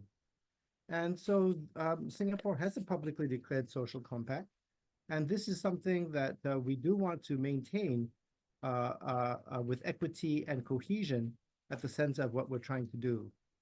And since then, we have rolled out several schemes and policies to address this. Singapore's social compact focuses on 6 areas: education, employment, healthcare, housing, retirement, and social and community assistance. And I think that Peter mentioned the U.S. National Academy of Medicine Global Roadmap for Healthy Longevity, of which Professor Andrew Scott was one of the commissioners on that. So Professor Scott contributed tremendously to that commission. But I think there are 3 important concepts that we would like everyone to keep in mind. First, that health is a complex system. It's a truly complex system. It's and in complex systems, it involves multiple interdependencies. No one factor is able to shift the needle. So number 1, health is the outcome of a complex system. Number 2, health is the outcome of multiple determinants. So if you just look at the social determinants of health, there are at least 10 social determinants of health: income and wealth, health systems and services, housing, transportation, the social environment, public safety, the physical environment, employment, education, and even broadband access. And then the third key point is that health requires investments across the life course, as what has been mentioned. But importantly, intervention works at every stage and every age. So if we can remember those three concepts, that health is a complex system, health is the outcome of multiple determinants, and we need to invest across the life course, and it's never too late to intervene at any stage of life. That's why we vaccinate, even people in their 90s against COVID. That sets the stage for what Singapore has been trying to do. So I'd like to show a few key slides. The first is, what has Singapore been doing? Well, there have been several white papers which have come out over the last 10 years. The first is the Action Plan for Successful Aging, which you can see on the left-hand side of the screen. So I call out 2 points. Firstly, the investments required, but even more importantly, the themes. So you can see there are 12 themes which are required, which the Singapore government believes is required for healthy longevity. So it's workplace longevity, learning opportunities, volunteerism, health and wellness, retirement adequacy, it's social inclusion, it's protection of the vulnerable elderly, and then there's healthcare and aged care, housing, transport, public spaces and parks, and finally research. In 2020, COVID hit, so everyone was focused on COVID. In 2023, once COVID was under control, there was a refreshed plan, action plan, focusing on 3 key themes: care, contribution, and connectedness. 7 key initiatives and targets over the next 5 years. You can read what those: health span, productive longevity, and aging in place. Then at the next slide. Great. And then in the last 2 years, firstly, the program called Healthier SG, standing for Healthier Singapore, announced by the Minister for Health in March of 2022. You can see the investments being made and the target to have at least 6% of the national healthcare budget on preventive care, hopefully by 2026, before the end of the decade. So 5 core components: firstly, enrollment of all citizens and permanent residents, having every citizen and permanent resident have an identifiable family physician, individualized, accessible, and supportive care plans, and then integrating the health ecosystem. So there are 3 health systems based on geography: the East, the Center, and the West. And these are fully integrated with primary care, general hospitals, tertiary care, and community partners. And then all the supporting structures required for it. So restructuring healthcare financing, restructuring healthcare manpower, very importantly, IT enablement, and then introduction of key monitoring indicators. Last year, the Prime Minister announced Age Well SG, Age Well Singapore, with 3 large aims: improving the physical living environment, encouraging active aging, and then strengthening support for seniors with care needs. So that's all at policy level. Peter, I can pause there before I talk about what we're trying to do at taking one part of Singapore to serve as a living lab. I'll just pause here for a second. Yeah, thanks so much, John. Yes, we can come back to Queenstown. So first, a few questions for Elizabeth. But I wish that every European country would have a plan and policies like that, but we'll come back to that. So over to you, Elizabeth. One, you're a very experienced observer of European policies and what's going on. We heard the commissioner, and how do you see that? What's your reaction, and do you see countries that are taking this issue on? And thanks so much, Peter, but also Professor John Wong, for your very inspiring presentation. I think a lot of European countries have a long way to go if they look at your plans and also the budget that come with it. And therefore, I think the start of my answer would be that, yes, a lot of European countries acknowledge the importance of changing demographics. They have policies in place. For example, in Germany, there is special plans in place to promote the workforce integration of older people. In Spain, there is an active aging strategy. So a lot of countries have policies in place. I think the countries or the parts in Europe that for me really stand out when it comes to this more integrated approach are the Nordics. And it made me think, Professor Scott, when you mentioned the silver economy, that back in 2019, when Finland had the presidency of the Council of the EU, they indeed introduced the topic of the silver economy, also in light of the broader work that they're doing on the well-being economy. And I remember that at the time I was in touch with people at council level, and they said, well, what do they mean? Why are they working on the silver economy? Don't they have serious stuff to consider? And I think that tells you something about the fact that, again, that the more holistic approach on aging and also seeing it in a much broader perspective than just health, I think is very important. I saw some questions coming in from our online audience as well. And I think it's very important to acknowledge that we need not only speak about healthcare, and especially not in a time of environmental change. I think it's really important also to realize that rising temperatures, more humidity, they have consequences for people's health, for especially people in older age. They have tremendous consequences. So I think we need to prepare for it. I think I was very pleasantly surprised also in your presentation, Professor Wong, that also housing is a very important issue. And I think that's also perhaps a rather late consideration now at EU level. Luckily, in the mission letters for the new commission, we have seen that a commissioner will be responsible for housing because it matters in what place you live, how well it's isolated. It has health consequences, and therefore throughout your life, it has consequences as well. And I can go on. I was very happy that indeed women's health was being mentioned. I mean, 49% of the 70 million care workers at EU level are women. We all know the difference in women's health, the pension age gap. There's lots to say about that. I think brain health, I think, is another topic where relatively recently there's more recognition of the fact that 43% of people have neurological disorders. 25% of people have mental health issues. These all impact our health. So I think what I'm trying to say here, and also from the perspective here at the European Policy Center, where we're doing a lot of work of the Beyond Growth agenda. And this really is to say that, of course, especially in light of the reports of Mario Draghi and Enrico Letta, it is very important for Europe's place in the world to think about economic growth. But I think we need to acknowledge that demographics and a healthy population are enablers for that.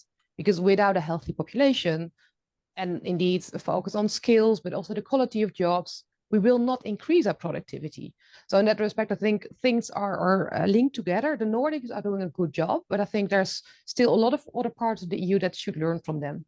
Yeah, I was recently in Finland, and I was impressed. It was for something else, but the issue of longevity and aging, and so came in from various sides. And so it's not just anymore the health folks. That's what we need. And we'll come back later to, let's say, what could the new commission do, because and what's the competency. But back to Singapore and over to you, John. So we talked, as you heard, there was a question about concrete examples and how you do and experimentation. And you're doing a mega experiment in Queenstown, which I visited. So can you tell us a bit about that, and maybe also say, give some figures, because you are already an what is it, a super aging or ultra aging society? So you're a bit ahead of most of us.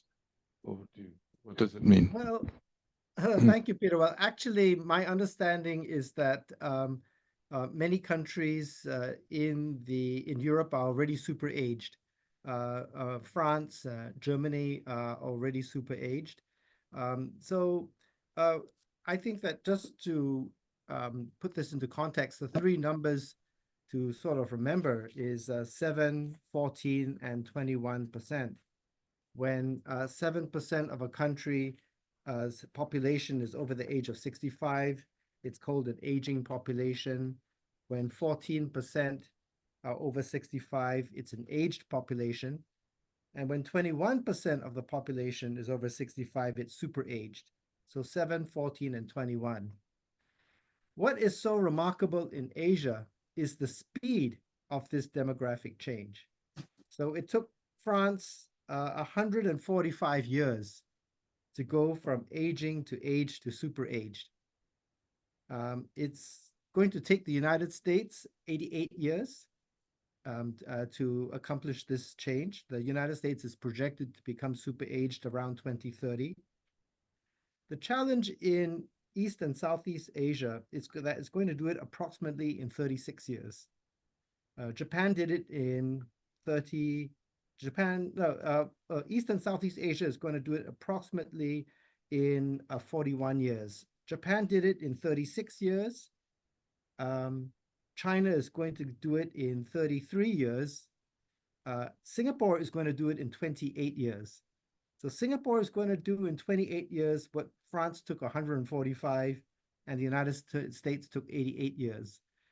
And that is why it's such an important issue in Singapore and in East and Southeast Asia. East and Southeast Asia does not have the levels of immigration and migration as the United States and in Europe.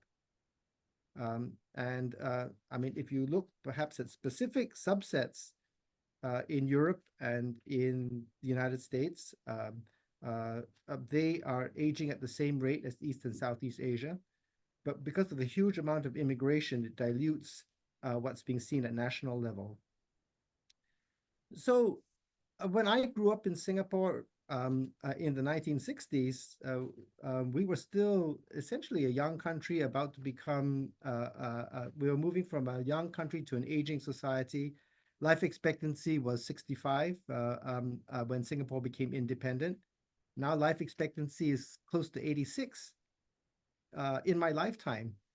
And we're seeing this incredible change in the demographics, but Singapore is still geared to a lifespan of 65. There's still age-based retirement.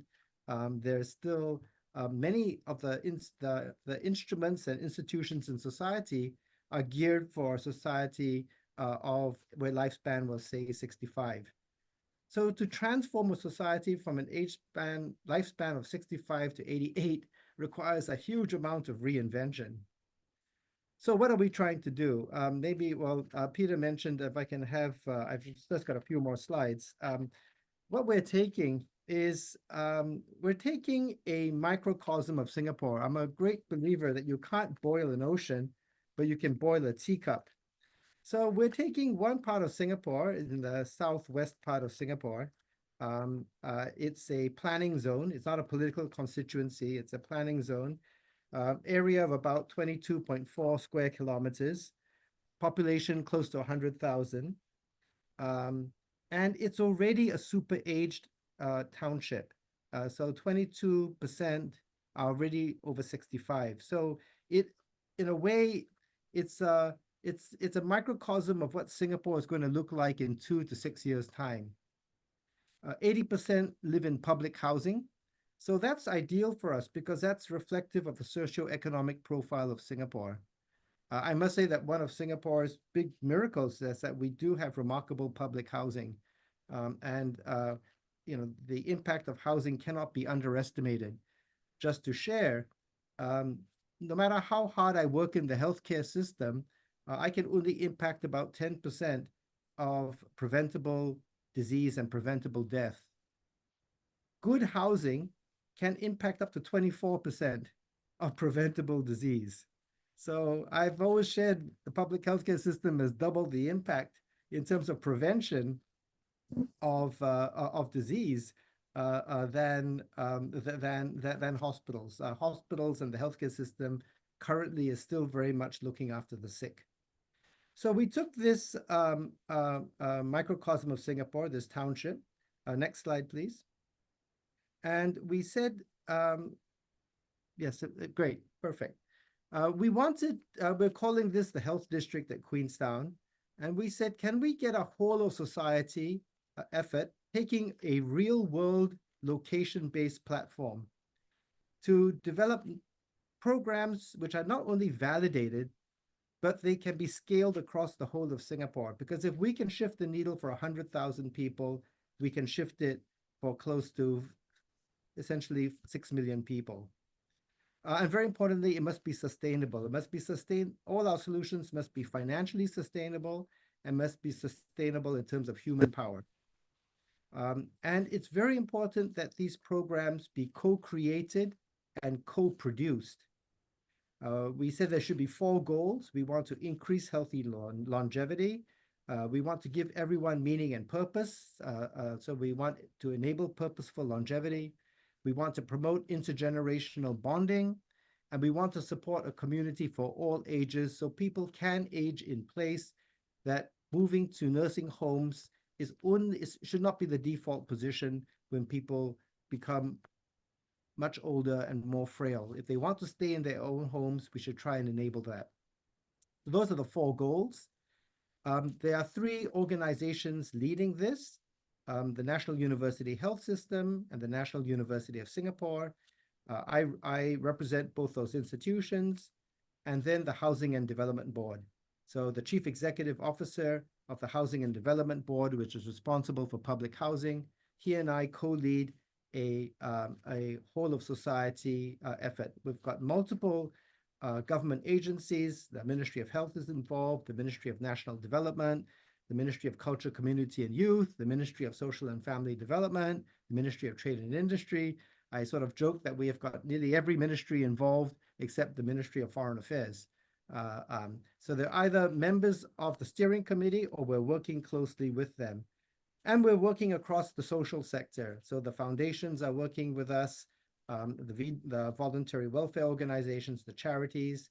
And I'm delighted to say that the private sector has now engaged us, and we're working to see how we can work together with the private sector. We have 3 members of the political leadership who are advising us on this. And so we are working very closely with the government cabinet. Next slide.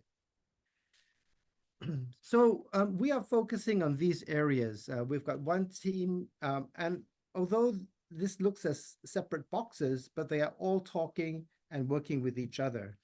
So we are looking at preventive health and care delivery. We are looking at purposeful longevity. We're looking at planning and design of the built environment. We're looking at technology. We are co-designing this with something called Ibasho principles, of which we can talk about later. We are harnessing the best of behavioral and implementation science. And then very importantly, we are looking at the whole issue of communications and engagement. And finally, evaluation. How are we evaluating this? Next slide. And we're evaluating this by looking at, we chose 5 domains from a paper published in the Proceedings of the National Academy of Science. The first author happened to be a member of our faculty by coincidence. Her name is Cynthia Chen, but largely most of the other authors are from either Europe or the United States. And this is known as the Aging Society Index. And so the 5 domains of well-being, productivity, engagement, security, which includes financial, physical, and food security, cohesion, and equity. And so what we're doing is we're taking an index, which is a national index. We're proposing 40 indicators, and we want to track these 40 indicators as we go ahead with our interventions. And then the next slide, essentially what we're trying to do is we're trying to implement probably, I think this is the most important diagram from the US National Academy of Medicine Global Roadmap for Healthy Longevity. If you have a publicly declared social compact with equity and cohesion at the center, and if we invest in enablers such as work, building social capital, creating a conducive physical environment, and strengthening health systems. And health systems are 3 components. It's public health, it's acute healthcare delivery, and then it's long-term care. And then we address the disruptors, of which ageism is one of the biggest disruptors. We address chronic disease, poverty, social determinants of health, pollution and climate change, conflict, and inequity. The resultant part of this is that we're going to have greater individual and societal health and well-being. And if we do that, we can lead to productive engagement and the realization of both human capital social capital, and financial capital. And the capital generated, you heard from Professor Scott on the social capital, on the financial capital generated, this can then be plowed back into the enablers, so you can create a virtuous cycle. And I'll be glad to share all these slides with the organizers to distribute to the audience as you see best fit. Thank you very much. Thank you so much, John. This is very concrete, and I think that's what we also would need to do in Europe. But over to you, Elizabeth. I asked, okay, following the very encouraging speech by the commissioner, how do you see what the commission could do, and any experiences that you've seen already? I think it's fair. I mean, having worked for a politician, I think it's fair to say that a lot of times politicians are being taken up by the buzz of the day. And where I think it was clear from the previous focus of the current commission that the green agenda and also health, because of the pandemic, was very high on the agenda. That clearly the focus now is on competition, defense and security. So I think it's going to be an interesting time where indeed we now know what is in the mission letters of the next commissioners. And we need indeed to see how that works out in practice, because I think if you look on paper how the new commission aims to tackle the challenges at stake, I think it looks quite promising, because indeed Vice President Šuica will in her new role, if indeed she survives the hearings, also tackle demography. In the mission letter to the health commissioner, there is also language at the importance of longevity. So literally the term longevity is used instead of aging. So I think that's interesting. I think it's also very important, back to the previous point about having a more holistic approach, that also the vice president in charge of the just transition is being tasked explicitly with the angle of tackling environmental change and health together. So that is positive. I think then, more practically speaking, we need to see how this plays out, because I think the vice president alluded to it. There is not, and it may sound a bit technical, but it is essential. There is not one council formation that's dealing with demography per se. You say the same at national level. And I think even if it were, and I think you mentioned a few countries, then still it's not sufficient to have indeed that one ministry. It needs to have a wall of government approach. Yep. And I think perhaps the last thing I would like to say is that also people would perhaps argue that the issues that we're talking about today are not the core competences of the EU. But I would argue that's a limited way of looking at it. And I think the fact that Draghi in his report dedicates a whole chapter to skills, I think that tells you something about the importance of not looking at it like, what can the EU do in terms of legal terms, but really look at what are the enablers that the EU needs to indeed maintain its position in the world, not just economically. And I think that brings me to the point that Professor Wong made. You, I think, ironically said that you didn't involve the Ministry of Foreign Affairs. And that is indeed an issue where I find that in the mission letters, it's quite appalling to see global health is not mentioned at all, not in any of these. Right. And I think that is such a mistake, because if we learned anything from the pandemic, is that global cooperation is essential. And the fact that today we're listening to what's happening in Singapore and hopefully learning from that, I think that is essential. And therefore, I think that is one element that I would like to see addressed perhaps during the hearings in the parliament in a few weeks' time, so that hopefully that gets integrated at all, because otherwise that's really missing. Yeah, excellent. And also the competency. Yeah, we'll come back. That health was also not much of a competency, and yet when there was an epidemic, the influence was great. So thanks, that was really good. And we need to think politically on this. John, yes, over to you.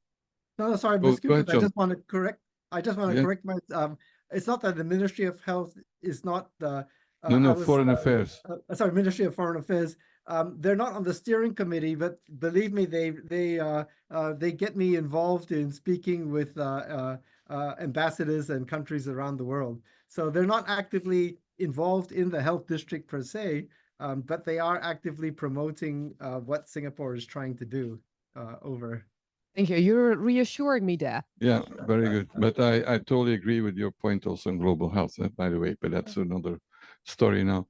And John, so two final questions for you before we go to the audience. But how do people in Queenstown, because you've got a couple of years experience, and how do they react? How do they engage? And then secondly, are there any technological new approaches or old approaches that are important. And I'm also, what you didn't mention is that one of the key figures in what you're doing is an architect, and it's about housing, and a Japanese architect.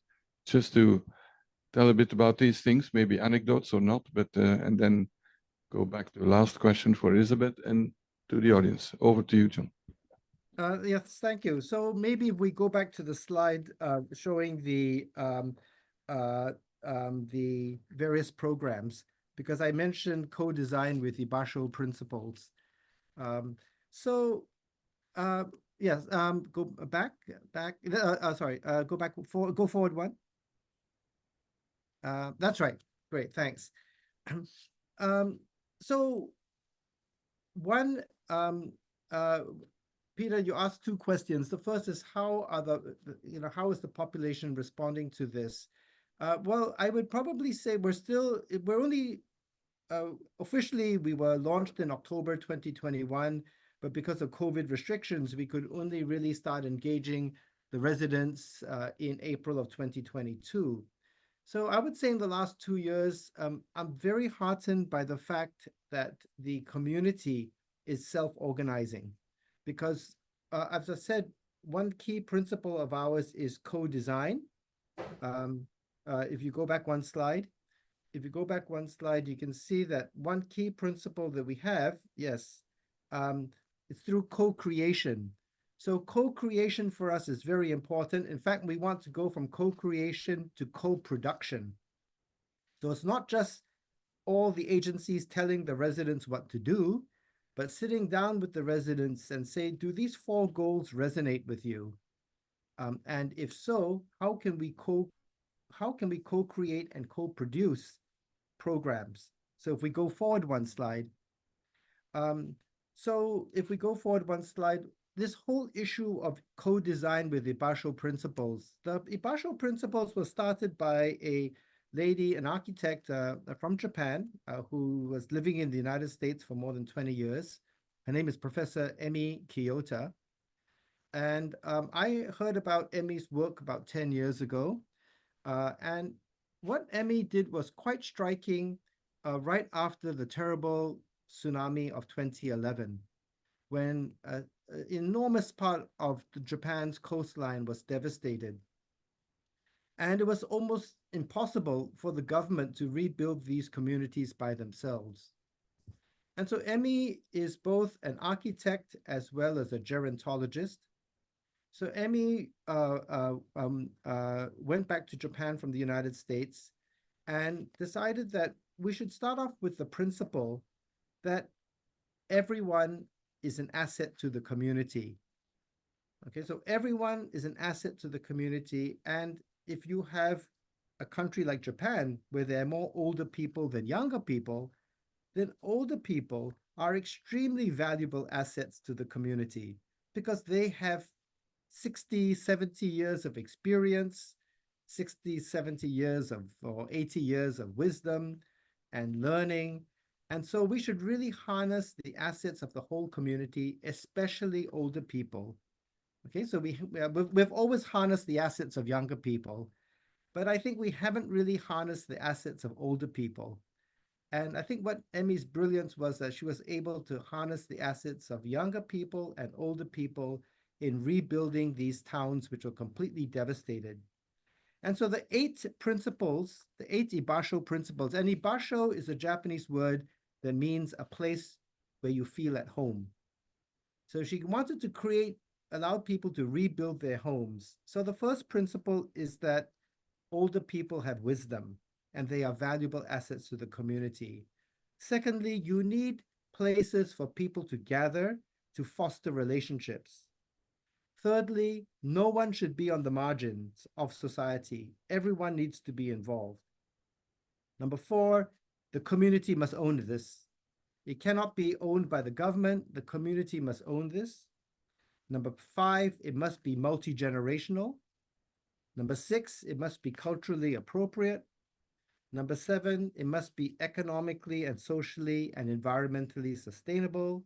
And number 8, there's no such thing as perfection. So you embrace imperfection. So those are the 8 principles which Emmy used to rebuild towns in Japan. And this came to the attention of the Asian Development Bank, and I believe the World Bank. But they challenged Emmy to say, look, you know, Japan is such a unique society. Can you replicate this outside of Japan? So she did it in the Philippines after the super typhoon. And then she did it in Kathmandu after the huge earthquake.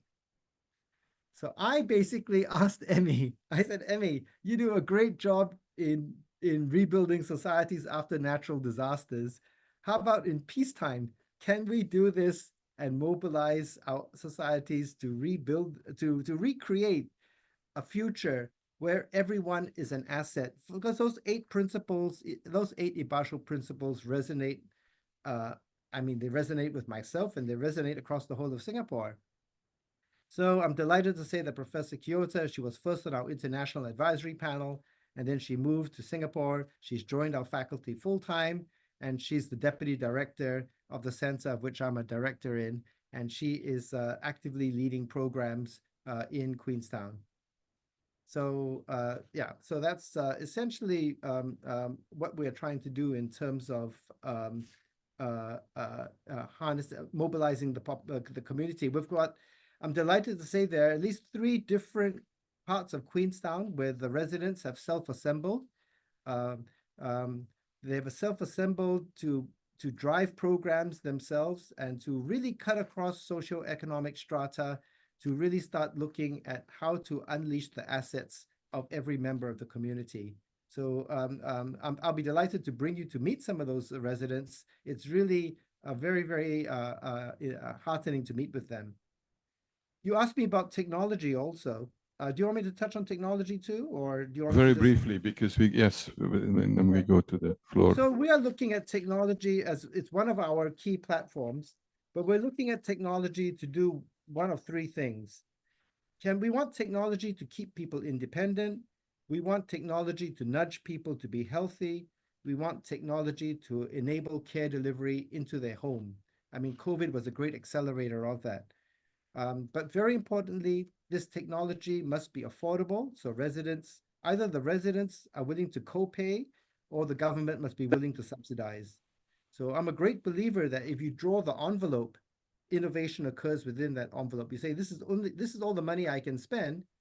How do we come up with solutions? So we've got great programs. We're developing, we've got the one company developing vital signs monitoring just by turning on your smartphone. You can check your blood pressure just by turning on, looking at the smartphone.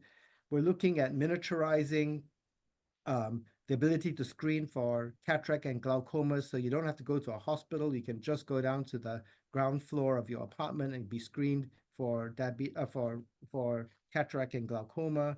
We've come up with 2 companies have come up with affordable fall detection technology, which is sensitive enough and specific enough that it can now be scaled across public housing.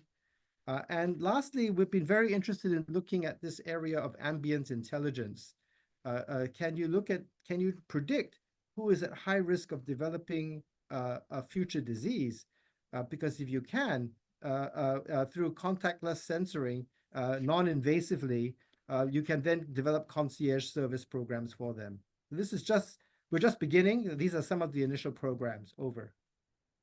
Well, thanks so much, John. So we could spend another hour on this, but just before moving to the audience, a last question, Elizabeth. So, okay, here in Brussels, how can we, what's the strategy? What should be done to put this absolutely existential issue on the agenda?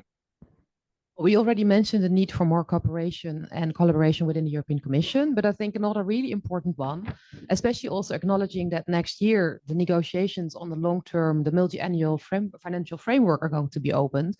I think also there it's very important to look at enough spending on health, and not just in a classic way as in ensuring that we have indeed the 2% on prevention, but I think a much more holistic vision on indeed spending on healthcare, on education, on housing, on skills, all these enablers that we discussed today.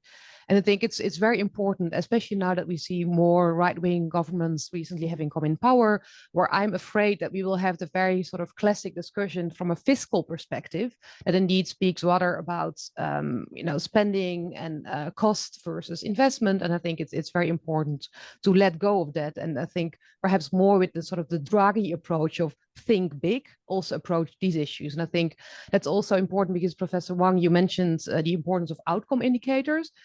Of course, you need to see what you're going to spend your money on. And therefore, using EU instruments like the European semester, which has been developed initially as a fiscal instrument, but also where we need to measure what we want to achieve. And therefore, indeed, issues like lifelong learning, education, healthcare, all these issues also need to be put in that perspective. And we're doing a lot of work here at the European Policy Center. So I hope also to see more of that in the new Commission reflected. No, thanks a lot. And I think we're in the right momentum now. It's now of the next, well, now it's a formative time for getting all this on the agenda. Very good, thank you. Did you still have the question? Yeah, why don't you go ahead? Well, it was, yeah. You've been in the queue, in the traffic jam. Thank you so much. My name is Galien. I'm from the World Health Organization. So I was listening. I'm quite more optimistic today because yesterday I was in an event organized by the Belgium Academy of Medicines on mental health and older adults.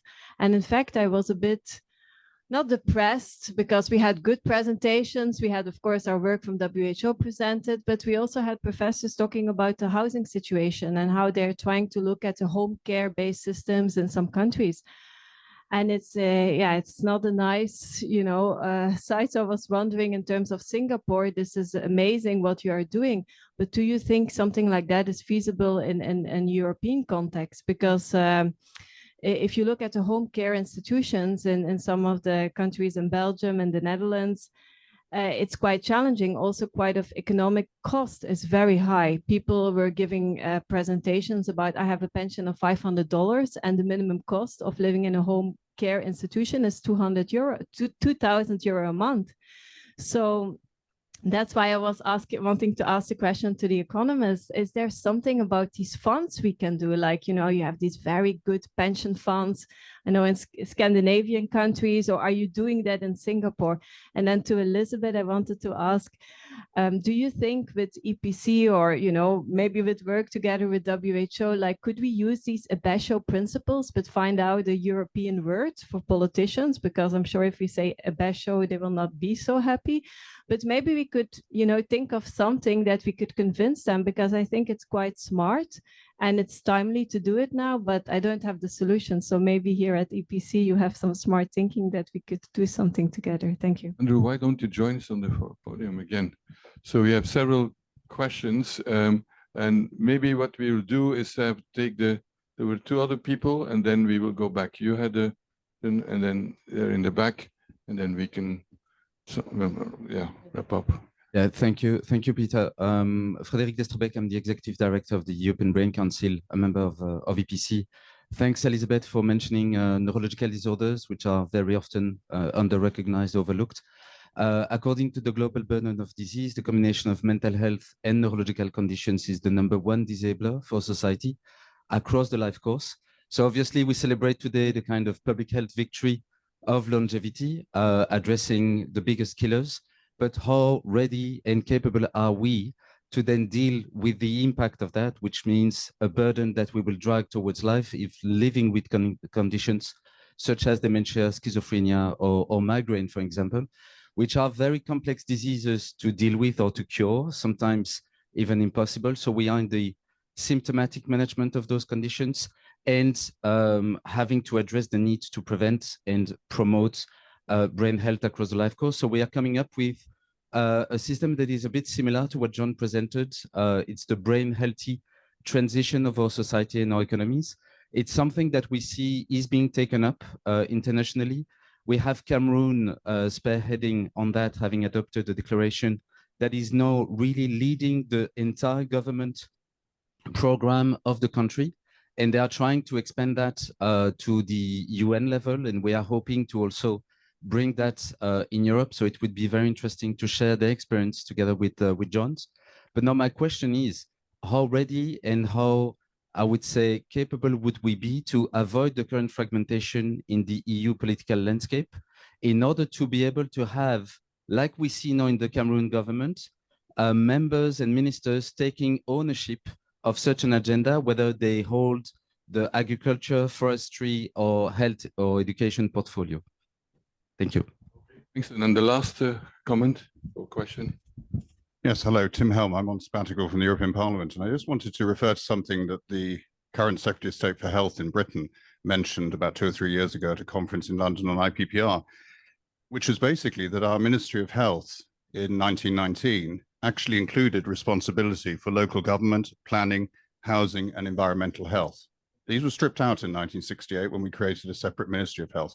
But in view of the fact that the European Commission is now going to have a commissioner for housing, and given what a number of people have said about the role of housing in an aging society and in healthcare in general, and I think the professor was saying that changes in housing can achieve 24% gain in longevity. What role do you think the European Commissioner for Housing could play in this general debate, referring back to, as I say, the 1919 legislation, so over 100 years ago? Maybe we need to go back to the past a bit. Okay, very interesting questions. Thank you very much. Let's start with John, the first question, because Singapore, of course, has a very unique kind of housing situation, but still, you know, you make the best out of it in this context. Okay, well, again, I can only, I guess I've got two general statements. I mean, firstly, we all should go back and look at the WHO definition of health, that it is a state of complete physical, mental, and social well-being, and not merely the absence of disease or infirmity. I think we spend a lot of time looking at physical well-being, which is great. I'm very happy in the last few decades, we're paying more attention to mental well-being. I think we need to do a lot to ensure social well-being, because social well-being, in my mind, is the key to the lock. Because without social well-being, it's very difficult to have mental and physical well-being.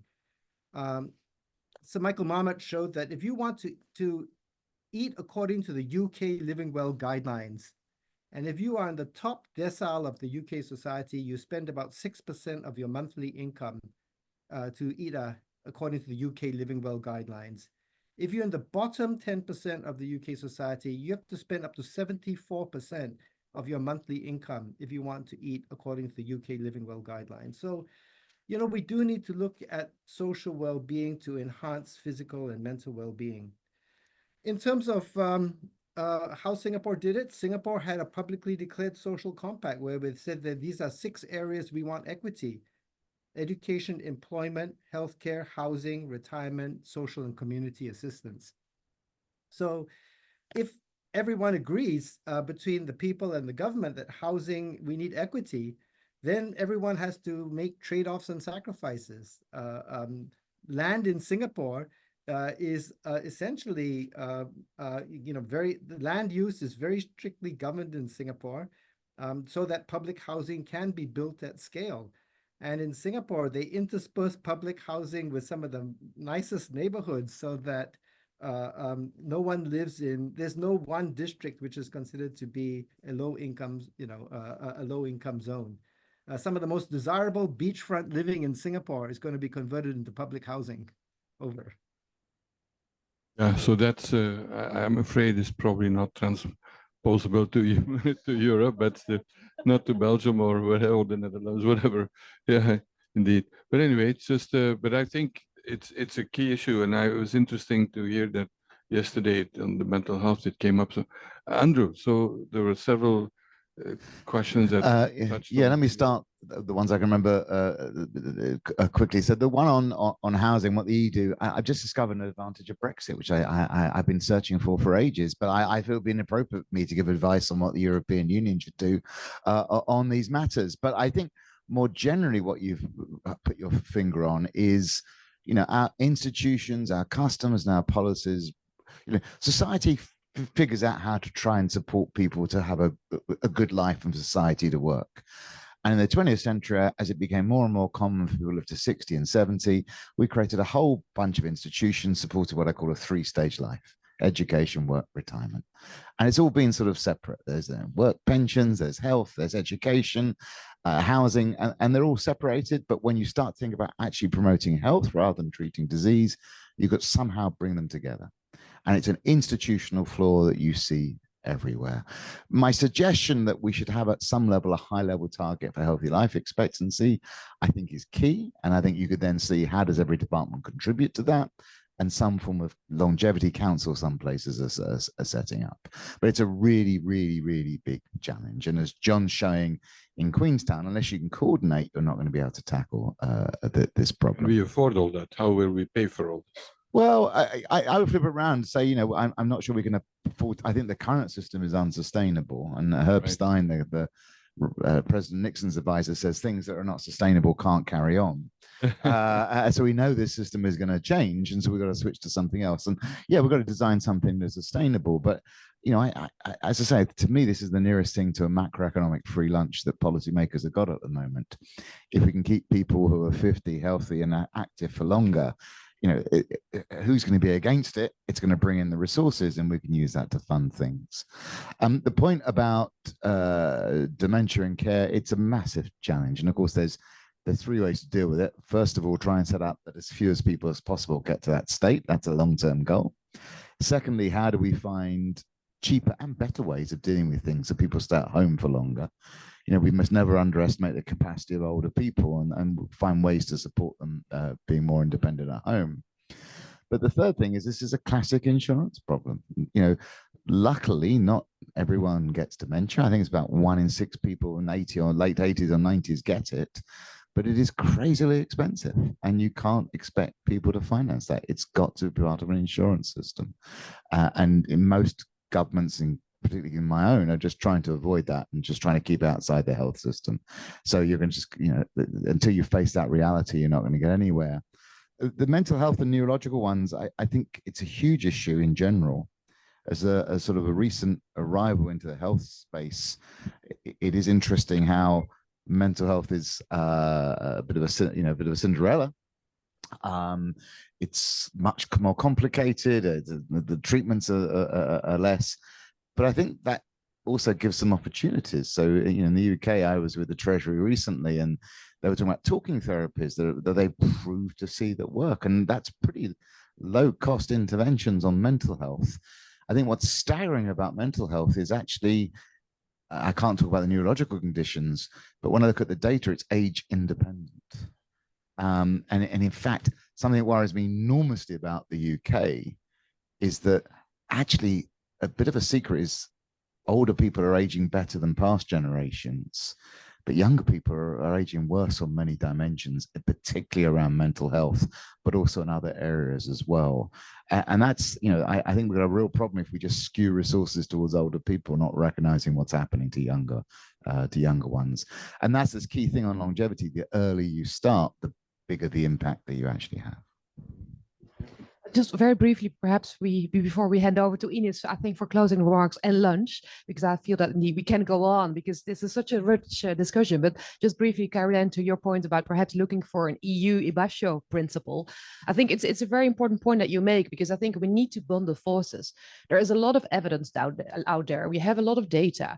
There's also a lot of different approaches that look indeed for more holistic approaches. We call it the well-being economy or a beyond growth approach. But I think the issue is we need to make it easy for policymakers, because we know that indeed, if we're going to speak not just to health ministers, but also to finance ministers, environmental ministers, and the rest of them, they need to have an easy framework. And I know that's easier said than done, but that's also the reason why we here at the EPC are participating in a so-called Horizon Europe project, which is called MERGE. And as the name says, it really tries to merge the different approaches when it comes to indeed a more holistic ID.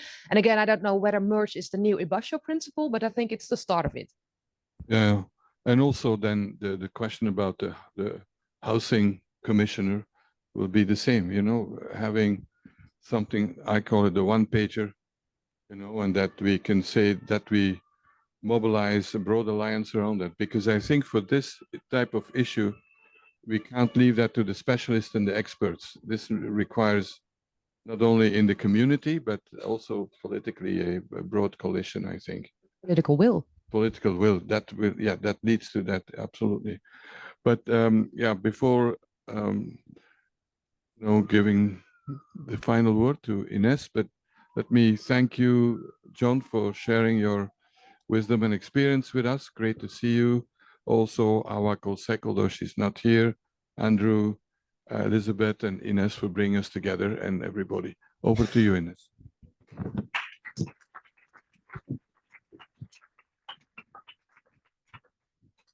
Thank you, everybody. I'm not going to take too long because I'm standing between you and lunch. I'm sure everybody's hungry. Apologies that we're running a little bit late. I just want to say a huge thanks again. I think we genuinely have probably the best speakers in longevity in the room of us today. So we are incredibly lucky, and from Singapore and also Professor Auer as well. So a huge thanks also to the team who organised it, from the EPC, the TBI, and Peter Piot's team and the EC. Absolutely incredible. I think today we've learned a lot, and I really like the audience member who said she felt hopeful today, which we do need in health. So I think the learning is like, as life expectancy continues to rise globally, we actually face extraordinary opportunities, not just significant challenges. They are significant. Longevity and aging is a global phenomenon. It's an existential crisis, like climate change. We have to keep it high on the global agenda. We need to learn from other countries, like our best students, Singapore, even though they say that John Wong says it's not best practice. It's definitely way ahead of most other countries. And also, we need to have outcome indicators. We need to know how to measure healthy lifespan, and governments need to have these in place so that we can have targets in place and know if we are achieving success or not. We need to, importantly, change the narrative on how we view age. The commissioner mentioned that aging was a better term than getting older, but we all know that also needs some work, and like the language we use and how we view the older age really kind of is going to help make a lot of change as well.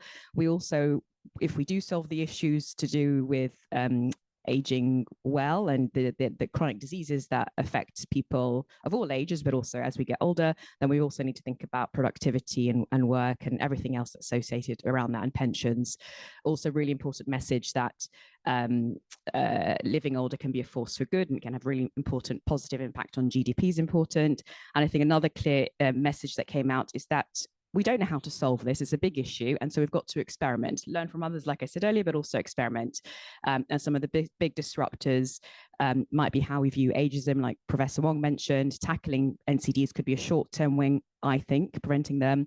Social determinants of health and also housing is a key one as well. And also, very importantly, making sure that we think about inequalities within our countries and also across the world as well, very importantly. Lots of work to do, but I found this hugely beneficial. And yeah, thank you very much. And we can continue the conversation over lunch upstairs, which is on the 6th floor. And I've been told to tell you, if possible, if you can take the stairs, so 3 floors up, that will help you with your longevity as well. So thank you.